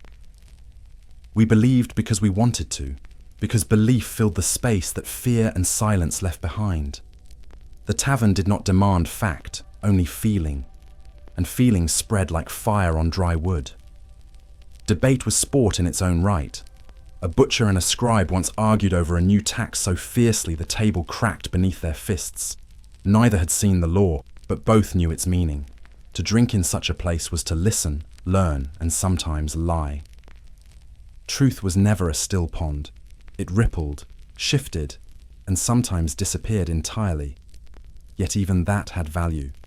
It kept the minds of men as sharp as their tongues. During troubled times, eyes watched the door more than the dice. If a known rider entered breathless, his boots caked with foreign mud, the room quieted before he spoke. His tale, true or not, shaped the mood for days. Panic or relief travelled faster than bread could rise. And sometimes, the tavern keeper alone decided what was shared. A wise one knew that not all news needed to be known. When I think of the old benches and low beams, I do not remember only food and laughter. I remember the murmur of voices rising like smoke, each one adding to the great chorus of the time. The tavern was a hearth of knowledge, its flames fed by rumour, its embers stirred by truth. And in that glow, we pieced together the world, half blind, half wise, but always with ears open. Behind the hum of drink and dice, quieter dealings often took root. Craftsmen gathered not only to rest their bones, but to speak of wages, commissions, and the silent dance of competition. Taverns offered space the guild halls could not. Unguarded, unrecorded, alive with smoke and secrecy. A corner bench became a negotiation table, a shared mug the bond of agreement. I've seen prices fixed between sips and apprentices assigned over stew. These moments shaped more than one market, though few outside the room ever knew. Some meetings wore no cloaks of ceremony. A nod, a whisper, a mark made in the table's grain with a dagger's point. Bakers discussed flour shortages, coopers murmured of wood rot, and masons passed word of a failed arch on the Bishop's Bridge. It was business softened by bread, urgency dressed as camaraderie. In that haze of familiarity, things were said that would have been guarded elsewhere. The tavern listened and remembered nothing aloud. Not all who sat together were friends. Rivalries came cloaked in politeness, edged with subtle threats. I recall a smith who smiled across the table as he offered terms that would bleed a rival dry. The rival, in turn, drank deeply, said nothing, and built a better forge within the month. The tavern was not a court, yet its deals carried the weight of judgment. It held no records, yet its walls bore witness to truths that ink could never carry. In cities like Lübeck, agreements made in taverns found their way into municipal ledgers days later. Officials knew the value of informal words. They merely waited for them to become formal. Merchant leagues favored such spaces where candles could be snuffed quickly and questions left unanswered. I once watched a grain contract for an entire season settled over roasted duck and wine no sweeter than the terms. No signatures were needed, only nods, only trust. Some came with scripts to recite, guild demands folded and worn. Others spoke freely, gauging tone and tension before committing. The smartest among them said little, but listened well. For what was not said often mattered more than what was. A laugh at the wrong moment, a silence held too long, these were signs. The tavern trained men in reading more than texts. It sharpened instincts the way a whetstone kisses steel. Taverns also offered cover for forbidden gatherings.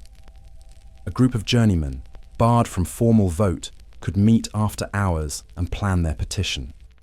I remember one such circle in Bruges, cloaked in the ruse of a birthday feast. The candles flickered, the music played, but beneath it all, a new price list was drawn. 2 weeks later, the guild capitulated. They never knew where the fire had started, only that it had already spread by the time they smelled the smoke. The keepers rarely interfered. They knew when to refill cups and when to vanish. Their silence bought more than coin, it bought loyalty. And their rooms, rented for the price of ale and discretion, hosted more change than many castle halls. Power, in truth, does not always ride in on horses or wear rings. Sometimes it leans across a scarred table and whispers, "Agreed." Even now, when I pass an empty bench or see initials carved into oak, I wonder what trades were struck there, what hands clasped, what fates turned. The tavern was never merely a place to drink.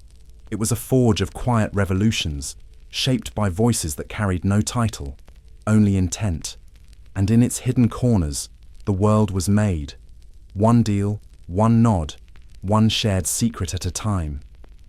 You could always tell when war was brewing, not from proclamations, but from the sudden presence of strangers with sharp eyes and louder voices. They spoke of banners being raised, ports preparing for ships, coin promised for strong backs and steady hands. Men who once sharpened scythes now sharpened blades. The tavern, always alert to change, became a hunting ground. A man might enter looking for ale and leave pledged to a cause he barely understood. Captains and royal agents rarely wore uniforms when they recruited. They came cloaked in plainness, ears open for those who boasted of past skirmishes or recent hunger. A good story told at the right table could earn you a pouch of coin and a departure at dawn. I saw it happen often. One moment, a man reciting old battles with drink in his breath. The next, his hand clasped, his name taken, his fate sealed. War crept in through laughter. Not all volunteers knew what they signed. Some awoke in strange inns with ink-stained fingers and coin already spent. Press ganging, though condemned by law, found its way into the darker corners of recruitment. A man might drink too deeply, speak too freely, and find himself on a cart bound for the coast. I remember one who wept not for fear, but for the harvest left behind. His wife waited, his tools rusted, but the ship would not. Songs fed the fire, ballads of glory, of brothers in arms, of plunder beyond imagining. They echoed from the mouths of drummers and wanderers hired to sweeten the sting of departure. I once heard a tune so stirring half the room stood before it ended, fists on hearts, eyes wet. Music did what logic could not. It wrapped danger in velvet and made it seem noble. And so, men walked out the door ready to bleed.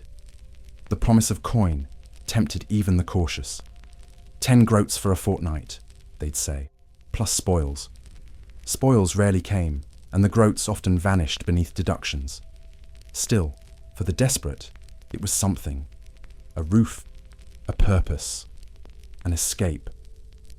I met many who joined not for loyalty to crown or cause, but to flee debts, shame, or the slow death of the plough. War for some was cleaner than survival. Taverns near ports brimmed with sailors seeking crews.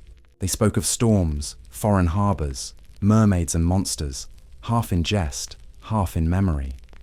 Their words tempted the landlocked with dreams of salt and freedom. More than once I watched a boy disappear onto a ship, leaving only a mother's cry and a half-finished mug. The sea recruited without asking, its pull deeper than any draft notice. Even knights, when coin ran low or quarrels with lords grew sharp, found themselves seated at these tables. They listened to offers cloaked in riddles, campaigns whispered in Latin, maps drawn on bread crusts. I sat beside one once, his armour dented, his pride worse. He rode out the next day for a banner he did not believe in. Sometimes cause mattered less than the weight of a saddle beneath you again. As firelight dances now upon my hands, I think of those men. Some brave, some foolish, all caught in a moment. The tavern did not make warriors, but it gathered them like embers to a single hearth. And when morning came, they left as one, toward glory, toward ruin, toward whatever waited beyond the edge of the known world. And the bench where they sat grew cold again. Cleanliness was never the tavern's strength. You learned quickly not to look too closely at the rim of the mug or the state of the trenches. Shared cups passed from hand to hand, rarely washed between. Hands that stabled horses or dressed wounds dipped into the same bowls as those who kept the fire. The floors, strewn with straw, absorbed more than spilled ale. Blood, vomit, ash, and worse. What didn't soak in was trampled until forgotten. The smell never truly left. Lice lived in the bedding. Straw mattresses turned dark with time, crawling with things you could feel but not see. Fleas were part of the tavern's cost, paid in welts rather than coin. I once stayed in a loft where I slept wrapped in my cloak, boots still on, for fear of what stirred beneath the pallet. Rats rustled in the walls, emboldened by crumbs and carelessness. Yet few complained. Comfort was a luxury few could name, let alone afford. Chamber pots were kept in corners or spilled directly into the street outside. The stench near some alehouses clung to the air like smoke, sweet and foul. You learned to breathe shallow, to sit upwind, to step wide past doorways. Some towns passed laws requiring pits or gutters, but enforcement ran thin when drink ran deep. The stink became part of the memory, like the taste of weak ale or the sound of boots on warped boards. Illness passed as freely as gossip. Coughs echoed in winter, and few rooms were without at least one man wheezing by the hearth. Fevers spread from handshakes, from shared bowls, from breath too close in air too still. There was no word for contagion then, only curses and prayers. A cold was shrugged off. A rash was named bad luck. And when one man died, it was said the devil had called. But soon another would sit in his place. When plague came, the tavern changed. I remember the year it reached us, 1349. The laughter faltered, the benches sat half full, and the straw was burned each morning. Some towns forced taverns to close, fearing they bred the pestilence. Others did not, and paid for it. Still, many places kept their doors open, choosing risk over silence. For what was the point of safety, some said, if one must face the end alone? Better to die near warmth and sound than behind a locked shutter. I saw a keeper refuse coin from a coughing man, not for pride, but fear. That same keeper wept when his daughter fell ill 3 days later. We spoke less in those times, drank slower. Every cough felt heavier, every breath too loud. The tavern that once brought joy now held attention like a drawn string. Death had always been nearby, but now it sat at the table. Physicians, when they came, offered little. Avoid bad air, they said, as if the tavern could change its lungs. Some burned rosemary or juniper, hoping to cleanse what could not be seen. Others hung garlic in windows or scrawled holy symbols above the door. I do not know if it helped, but it gave a shape to the fear, and that alone had value. What I remember most is the quiet afterward, the empty chairs, the mugs left unwashed, the names no longer called. The tavern endured, but it bore scars, some seen, most not. And when laughter returned, it did so carefully, like a man stepping back into a house that once burned. Even joy remembered, and so did the walls. When night settled thick over the town, it was flame that shaped the world within. The tavern did not chase darkness with brilliance, but with flickers, small, shifting, alive. Tallow candles, cheap and thick with grease, were wedged into iron brackets or set in puddles of wax on the tables. Their light was yellow, uneven, casting more shadow than safety. Faces glowed from one side and vanished on the other, making every man a mystery. And still, we were drawn to it. Rushlights were common too, made of dried reeds soaked in fat. They burned fast, spat oil, and stank when they died. But they were cheap, and their smoke mingled with the smells of stew, sweat, and wet wool. Some taverns had oil lamps, rare, and treated like gold. I saw one once, made of brass, its flame steady and quiet. The room held its breath while it burned. When it went out, a dozen voices sighed as if something sacred had passed. But where there was fire, there was risk. Thatch above and straw below made every spark a threat. A careless elbow, a drunken stumble, a candle tipped, these could bring ruin in minutes. I saw one roof catch in Bordeaux after a spilled lantern rolled across the floor. The fire moved faster than fear. By dawn, 3 homes were gone, and the smell of smoke lingered for days. After that, the keeper kept buckets by the hearth, though few noticed until needed. Some towns required safeguards. London had ordinances, tiles near chimneys, hearth walls whitewashed to show cracks, sand kept in barrels near the door. Inns with more than one floor often had bells, rung if flame took hold. I heard one once, in Ghent, in the dead of night. The tavern was saved, but the stable was lost. The horse screams still echo if I close my eyes. We all slept lighter after that. The hearth was both heart and hazard. Flames licked the pots and dried our boots, but also threatened our breath if left unchecked. Smoke had a way of creeping into corners, filling lungs before it filled the room. Chimneys clogged, embers jumped. A banker once fell asleep too close and never woke. The bench where he sat was blackened ever after, and no one took it again. The fire gave warmth. It never promised mercy, yet we depended on it.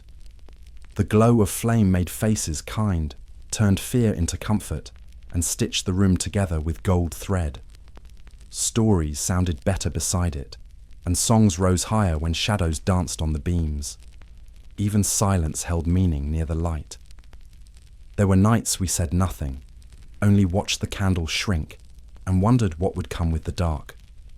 Children were warned, often in rhyme, to keep their fingers from flame and their feet from the coals. Still, accidents came. A young boy once knocked over a candle while chasing a rat.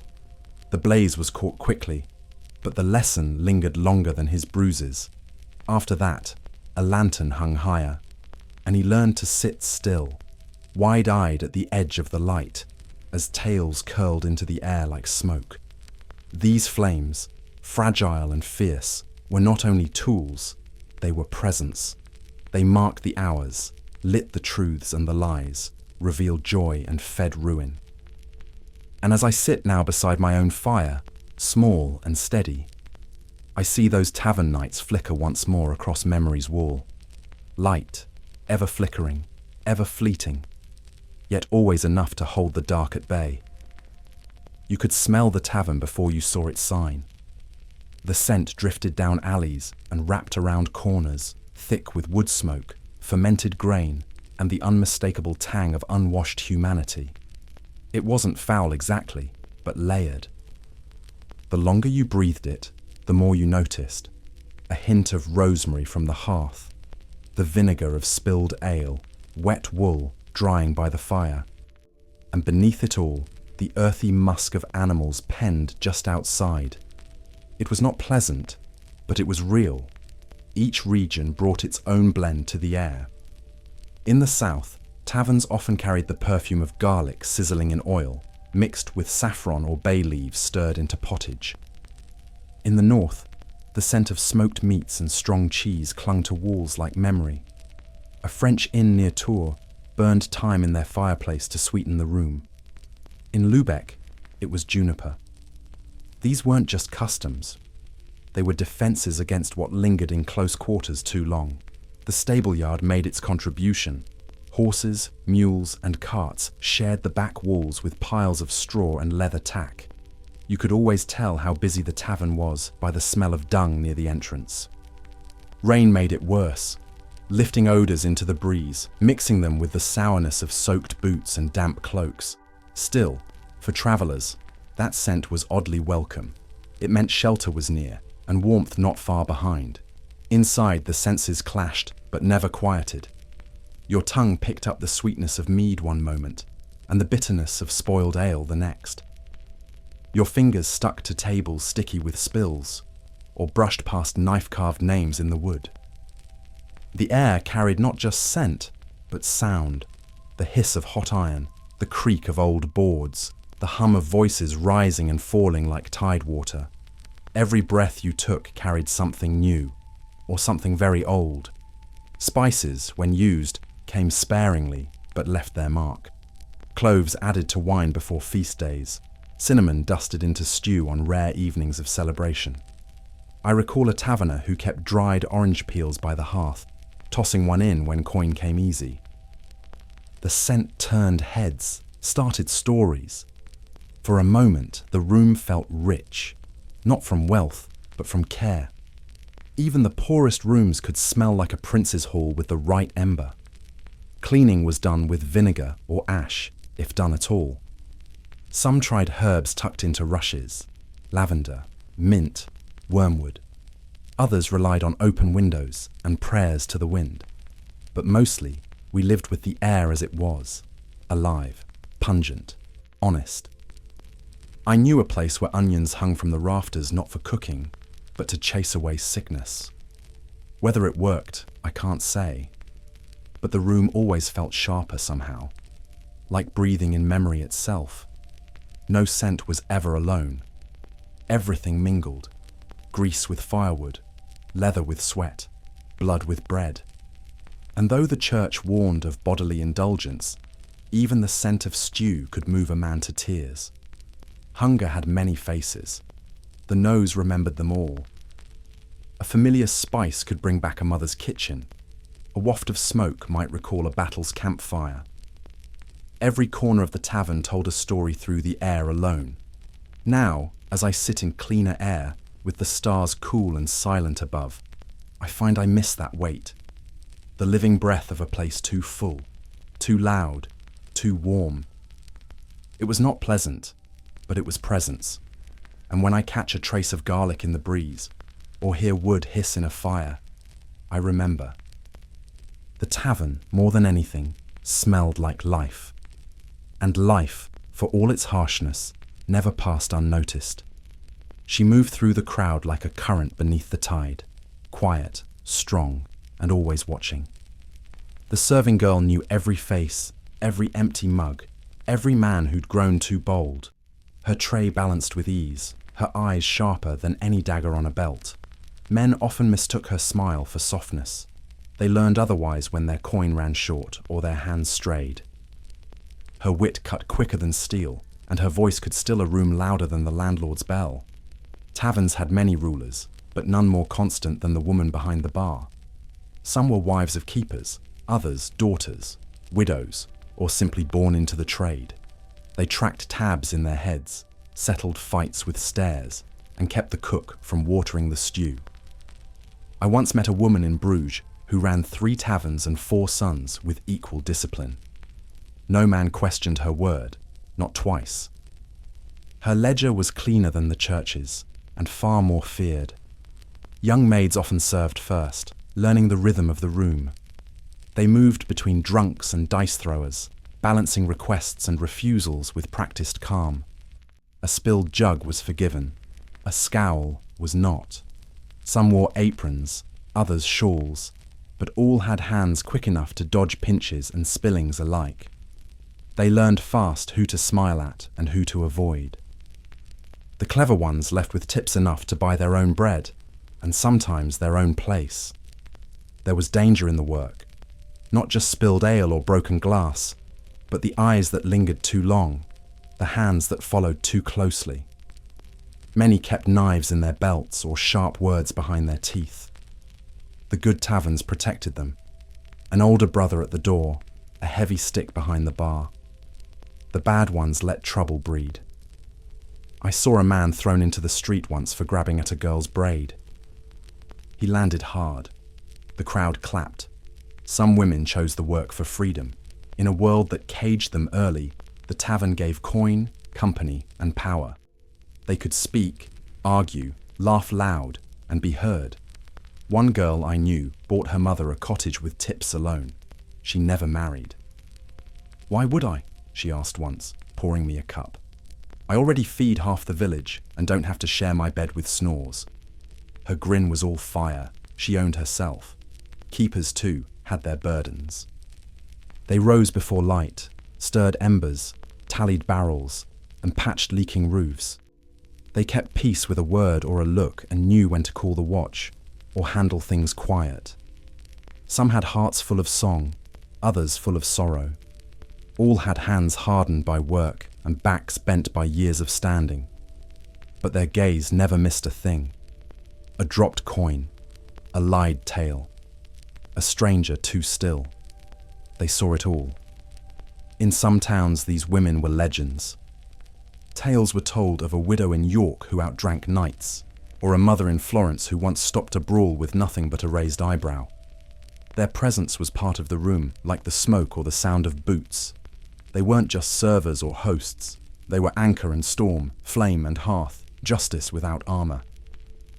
When I think back on those nights, it is not the drink I remember first. It is her voice calling across the din, the way she refilled my cup without asking, the nod she gave when I left. In a world of shifting loyalties and uncertain roads, she was a steady hand in the storm. And if I ever find myself lost again, I'll look for a tavern where the woman behind the bar runs it like a queen without crown, only courage. No table stayed quiet for long. In corners and under candlelight, clinks of bone dice echoed like distant hooves, sharp and constant. Men leaned in close, eyes narrow, fingers tense. Bets were made in whispers, coins passed beneath sleeves, and luck changed faster than the moon. You learned not to cheer too loudly or groan too bitterly. Either might earn you more than a glare. I once saw a man lose 2 teeth for laughing at another's loss. Dice were the king of tavern games, carved from bone, ivory, or wood. Some held secrets, weighted sides or subtle marks seen only by firelight. Gamblers carried their own sets, wrapped in cloth like priests with relics. They spoke of them as if they had souls, cursed or blessed, and when a pair tumbled just right, the room held its breath. But joy was short-lived. Victory drew envy, and envy often brought fists. Cards arrived later, slow to spread but quick to root. Painted with care or scribbled by hand, they told fortunes as often as they won games. I watched one traveller play for hours, cloak draped over his arm, eyes never blinking. He won every hand, then vanished into the night before the losers could protest. Some swore he was a devil, others claimed he cheated. But no one played at that table for a week after. There were other games too, coins flicked at walls, riddles traded for ale, fingers slammed in a rhythm too fast to fake. One involved holding your palm out while your opponent tried to stab between your fingers with a knife. The braver the player, the faster the blade. Blood was common. Laughter followed. And if you pulled your hand away, you bought the next round. I never played. My fingers still thank me. Cheating came with a price. Not from the law, but from the crowd. A marked die or a second deck meant more than shame. It meant pain. I saw a man's fingers broken with his own dice, each knuckle snapped like kindling. They let him keep the bones. For memory, they said. No one touched those dice again, though they sat in a jar behind the bar, like a warning whispered in silence. Wagers went beyond coin. A man once bet his boots and walked home barefoot through snow. Another gambled his wife's cloak and faced her wrath for a month. I've heard of horses, rings, and even names staked on a roll. It wasn't just greed, it was escape. For a brief moment, you weren't poor or tired. You were a man on the edge of fortune. And sometimes, the edge cut deep. Children watched from the shadows, learning without instruction. They mimicked the rolls, the shouts, the way men leaned on elbows and cursed the sky. Some taverns had a back room, curtained off for higher stakes. No rules, no mercy. Those who entered came out richer, bruised, or not at all. And still, the games went on. Every night, every town, a new chance to tempt fate's hand. When the fire dimmed and voices faded, it was the dice that stayed in my mind. The way they rolled like tiny omens, deciding joy or sorrow in a blink. In a world where so little was certain, a single throw held everything: hope, ruin, and the noise between. Voices rose before the moon did. At first, it was just one, rough, uncertain, barely matching the rhythm of the lute or the scrape of a fiddle. Then another joined in, steadier, louder, pulling others like fire draws moths. Within moments, the whole room roared with song, tankards raised, chairs kicked back. No one remembered the words perfectly, but no one cared. Harmony wasn't the goal, only release. Songs in the tavern weren't delicate things. They stomped and swayed, slurred and bellowed. Some were bawdy, full of winked verses and laughter, others mournful, soaked in longing for lands or lovers left behind. A few honoured saints or old kings, but most told tales of drink, coin, and foolish choices made under torchlight. No one judged. If you sang, you belonged. That was enough. Travellers carried tunes between towns like merchants with sacks of grain. One ballad might start in Castile and end in Calais, reshaped by 100 tongues. Verses changed, names swapped, melodies twisted slightly with each retelling. But the soul of the song remained. A shared memory across distance, a bridge between strangers. The best songs were the ones half remembered and sung too loud to matter. Instruments varied with region and coin. A lone bagpipe in the Highlands could fill a room with weeping or war. In France, the hurdy-gurdy spun drone and melody like a dance of ghosts. Germans loved the hammered dulcimer, each note striking like raindrops on stone. And always, there was the human voice, raw, untrained, perfect in its flaws. Music didn't need polish. It needed presence, Some sang for coin, others for escape. A man with a broken leg played spoons better than any bard I met. A girl no older than 10 sang of the plague with such clarity it chilled your blood. I once heard a blind monk hum a tune that stopped every mug mid-air. No lute, no beat, just breath and sorrow stitched into sound. The room didn't clap, it just sat with it. Drunken songs turned wild. Tables became drums, boots tapped rhythm, and firelight danced in mugs. Sometimes men stood on benches, arms locked, swaying like ships in storm. I've seen a mason duel a miller with lyrics alone, insults wrapped in rhyme. They ended with laughter and sloshed ale, both too hoarse to continue. There was no winner, only the joy of the contest. Of course, not all singing ended in cheer. A wrong verse could revive old wounds. A forgotten line might offend. And once, a voice too sweet for the room drew the wrong kind of silence, hushed, heavy, expectant. Men remembered things they had buried, and some left quietly without finishing their drink. Music had power, even when it came from cracked throats and broken strings. Even now, with the stars watching, I sometimes hum the ones I recall. The words are faded, but the feeling returns, the warmth of bodies packed tight, the glow of fire, the illusion that nothing outside those walls mattered. In those songs, we were brave, foolish, immortal.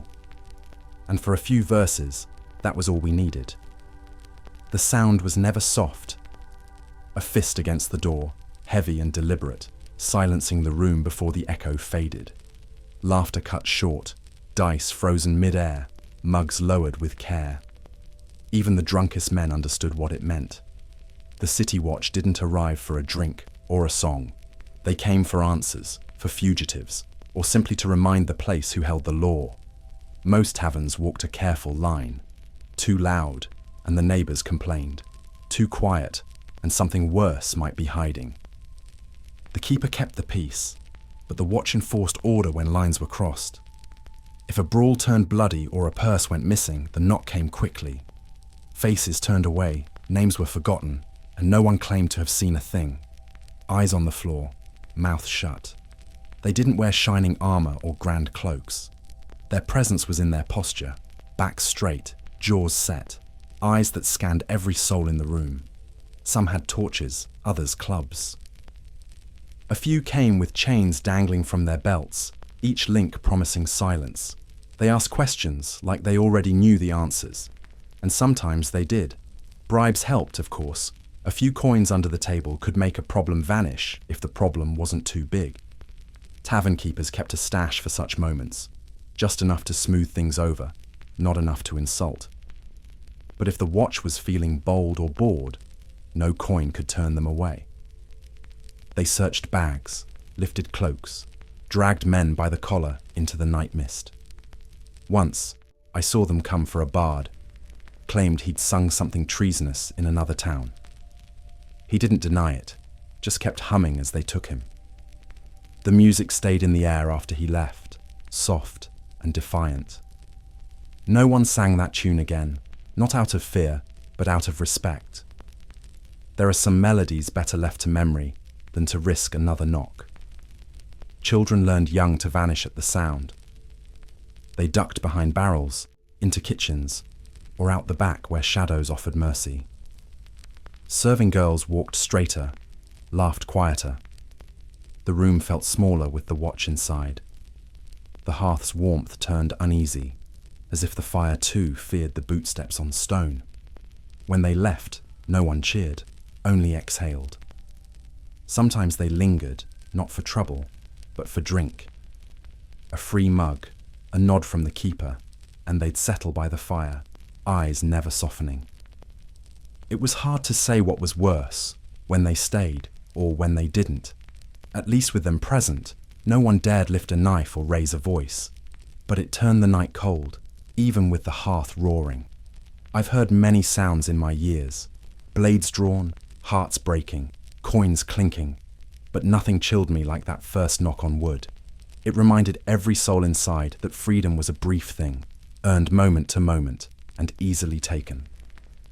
And yet, the taverns lived on, night after night, defying the silence with laughter just loud enough to feel like defiance. Every tavern had its heart, and it burned in the hearth. Whether it was a roaring blaze in a nobleman's hall or a meagre flame in a mud-walled inn, the fire gathered souls like moths to warmth. Boots stretched toward it, hands hovered above it, and stories unfolded beside it like parchment unrolling in heat. Flames whispered and cracked, answering songs with their own rhythm. Without it, the night felt incomplete. The fire was more than comfort. It was memory in motion. It was the first thing lit and the last thing left to die. In some places, it was never allowed to go out at all, passed from ember to ember like a secret too precious to lose. The oldest taverns believed it kept ghosts at bay, and some even left bread or coins beside it at closing. For warmth, yes, but also for luck. No one dared spit in the flames. No one tossed bones in lightly. Respect wrapped that fire like smoke wraps the beams above. I once watched a woman sit by the fire for hours without a word. She wasn't drinking or listening, just staring into the orange, her eyes reflecting the flicker like windows to something gone. No one disturbed her. The fire had that power to silence even the loudest men and draw stillness from the storm. It burned not just wood, but weariness. By its light, we were all a little less alone. Children curled at its edge, their heads in their mothers' laps, lulled not by lullabies, but by the pop of sap and the glow of coals. Lovers whispered there, shielded by the shadows it cast, and the lonely stared into it like they might see a different life dancing in the sparks. It was a storyteller without words, a warmth that did not ask questions. Even silence became sacred when it flickered in amber hues. Fireplace walls were carved with initials, old dates, or charms scratched with knives, marks left by those long gone, names spoken only in passing now. But the fire didn't care who you were, only that you came near. Some claimed they saw faces in the flames, warnings, blessings, omens. I only saw the past.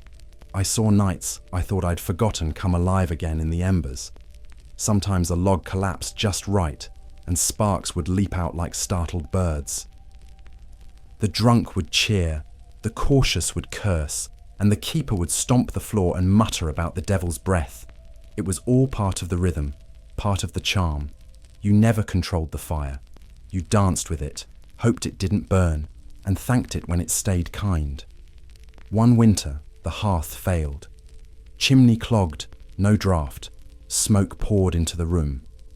People tried to stay, but without the fire, the tavern felt hollow. The music faltered. The ale turned cold faster. The laughter never reached the rafters. That night, we all went home early, and the street felt longer than ever. The fire returned the next day, but something had shifted. We all felt it. Even now, when I light a small flame to keep the chill at bay, I remember the great tavern hearths of my youth. No castle's throne room ever felt as mighty. No battlefield fire ever felt as gentle. And no sermon ever spoke as clearly as that slow, steady crackle whispering, "You're safe for now. Stay a while.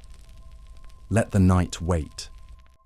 The first light crept in quietly, slipping through warped shutters and gaps in stone. It fell across slumped shoulders and empty mugs, painting the floor in pale gold. No one cheered for the dawn. It came like a tax collector, unwanted but unavoidable. Sleep clung to eyes, and the laughter of the night before now echoed like ghosts. A tavern at sunrise felt older, as though it had aged with every tale told in the dark. The fire had burned low, reduced to glowing red roots under grey ash. The hearth, once alive with voice and warmth, now held only silence. Chairs stood awkwardly, some overturned like fallen knights. Sticky floors bore witness to spills and stomps. The air was thick with the scent of ale, sweat, and a hint of something forgotten. Morning didn't cleanse the place. It revealed it. Staff moved like shadows, quiet and practiced. They stepped over sleeping bodies without waking them, swept up crumbs without comment, and began the work of undoing the night. Bread was sliced for those too hungover to leave. Water basins were filled near the door. No one scolded. Everyone understood. The end of a night was its own kind of ceremony, slow and reverent. Some patrons stirred and blinked, trying to recall where they were or why. A few muttered apologies to no one in particular and stumbled out into the mist. Others sat in silence, eyes glazed, still haunted by the music or the memory of a touch. It was in those moments you saw their truest faces, unmasked, unguarded, humbled by the weight of another sunrise. There was a kind of peace in it too. The noise was gone, but something sacred lingered. The tavern held stories in its walls, pressed into the grain of every table, hanging in the still air like smoke. Even the quiet had a voice saying, "You were here. You mattered for a night." The world outside can wait a little longer. Not everyone left when the morning came. A few lingered, not ready to face the fields or the forge or the family waiting at home. They nursed the last of the night's courage in silent sips, hoping to stretch the magic just one more breath. I once watched a man stare at the fireless hearth for an hour, unmoving, as if trying to reignite what had passed. Outside, the world resumed its march. Carts rolled, roosters called. Church bells rang like distant warnings, but within those stone walls, time stretched thinner. There was a grace to that hour, no pressure to speak, no need to smile. Just the slow gathering of souls remembering who they were before the drink, before the dance, before the darkness. I remember that hour more clearly than all the rest. It's when the tavern showed its spine, its truth stripped of laughter and music. And though the merriment had gone, something stronger remained. A bond between strangers who had shared the same flame, breathed the same air, and faced the same sun together. In the hush of morning, the tavern lived still. And so, my tale fades with the smoke, as all true nights must. The taverns of old are long gone, some crumbled to dust, others swallowed by time, but their echoes linger in quiet corners of the soul. Perhaps you've seen their shadows in a dim bar, heard their song in a stranger's laugh, or felt their warmth in a fire that crackled just right. They were more than drink and noise. They were refuge. And for those of us who rode far and risked much, they were a place where the world slowed, even if just until dawn. Now the embers before us grow low, and the stars above stretch tired across the sky. The present returns like a tide, steady and silent. You and I, we've walked together through memories carved in oak and flame. But the road calls once more, and the night is not eternal. Still, should you pass by a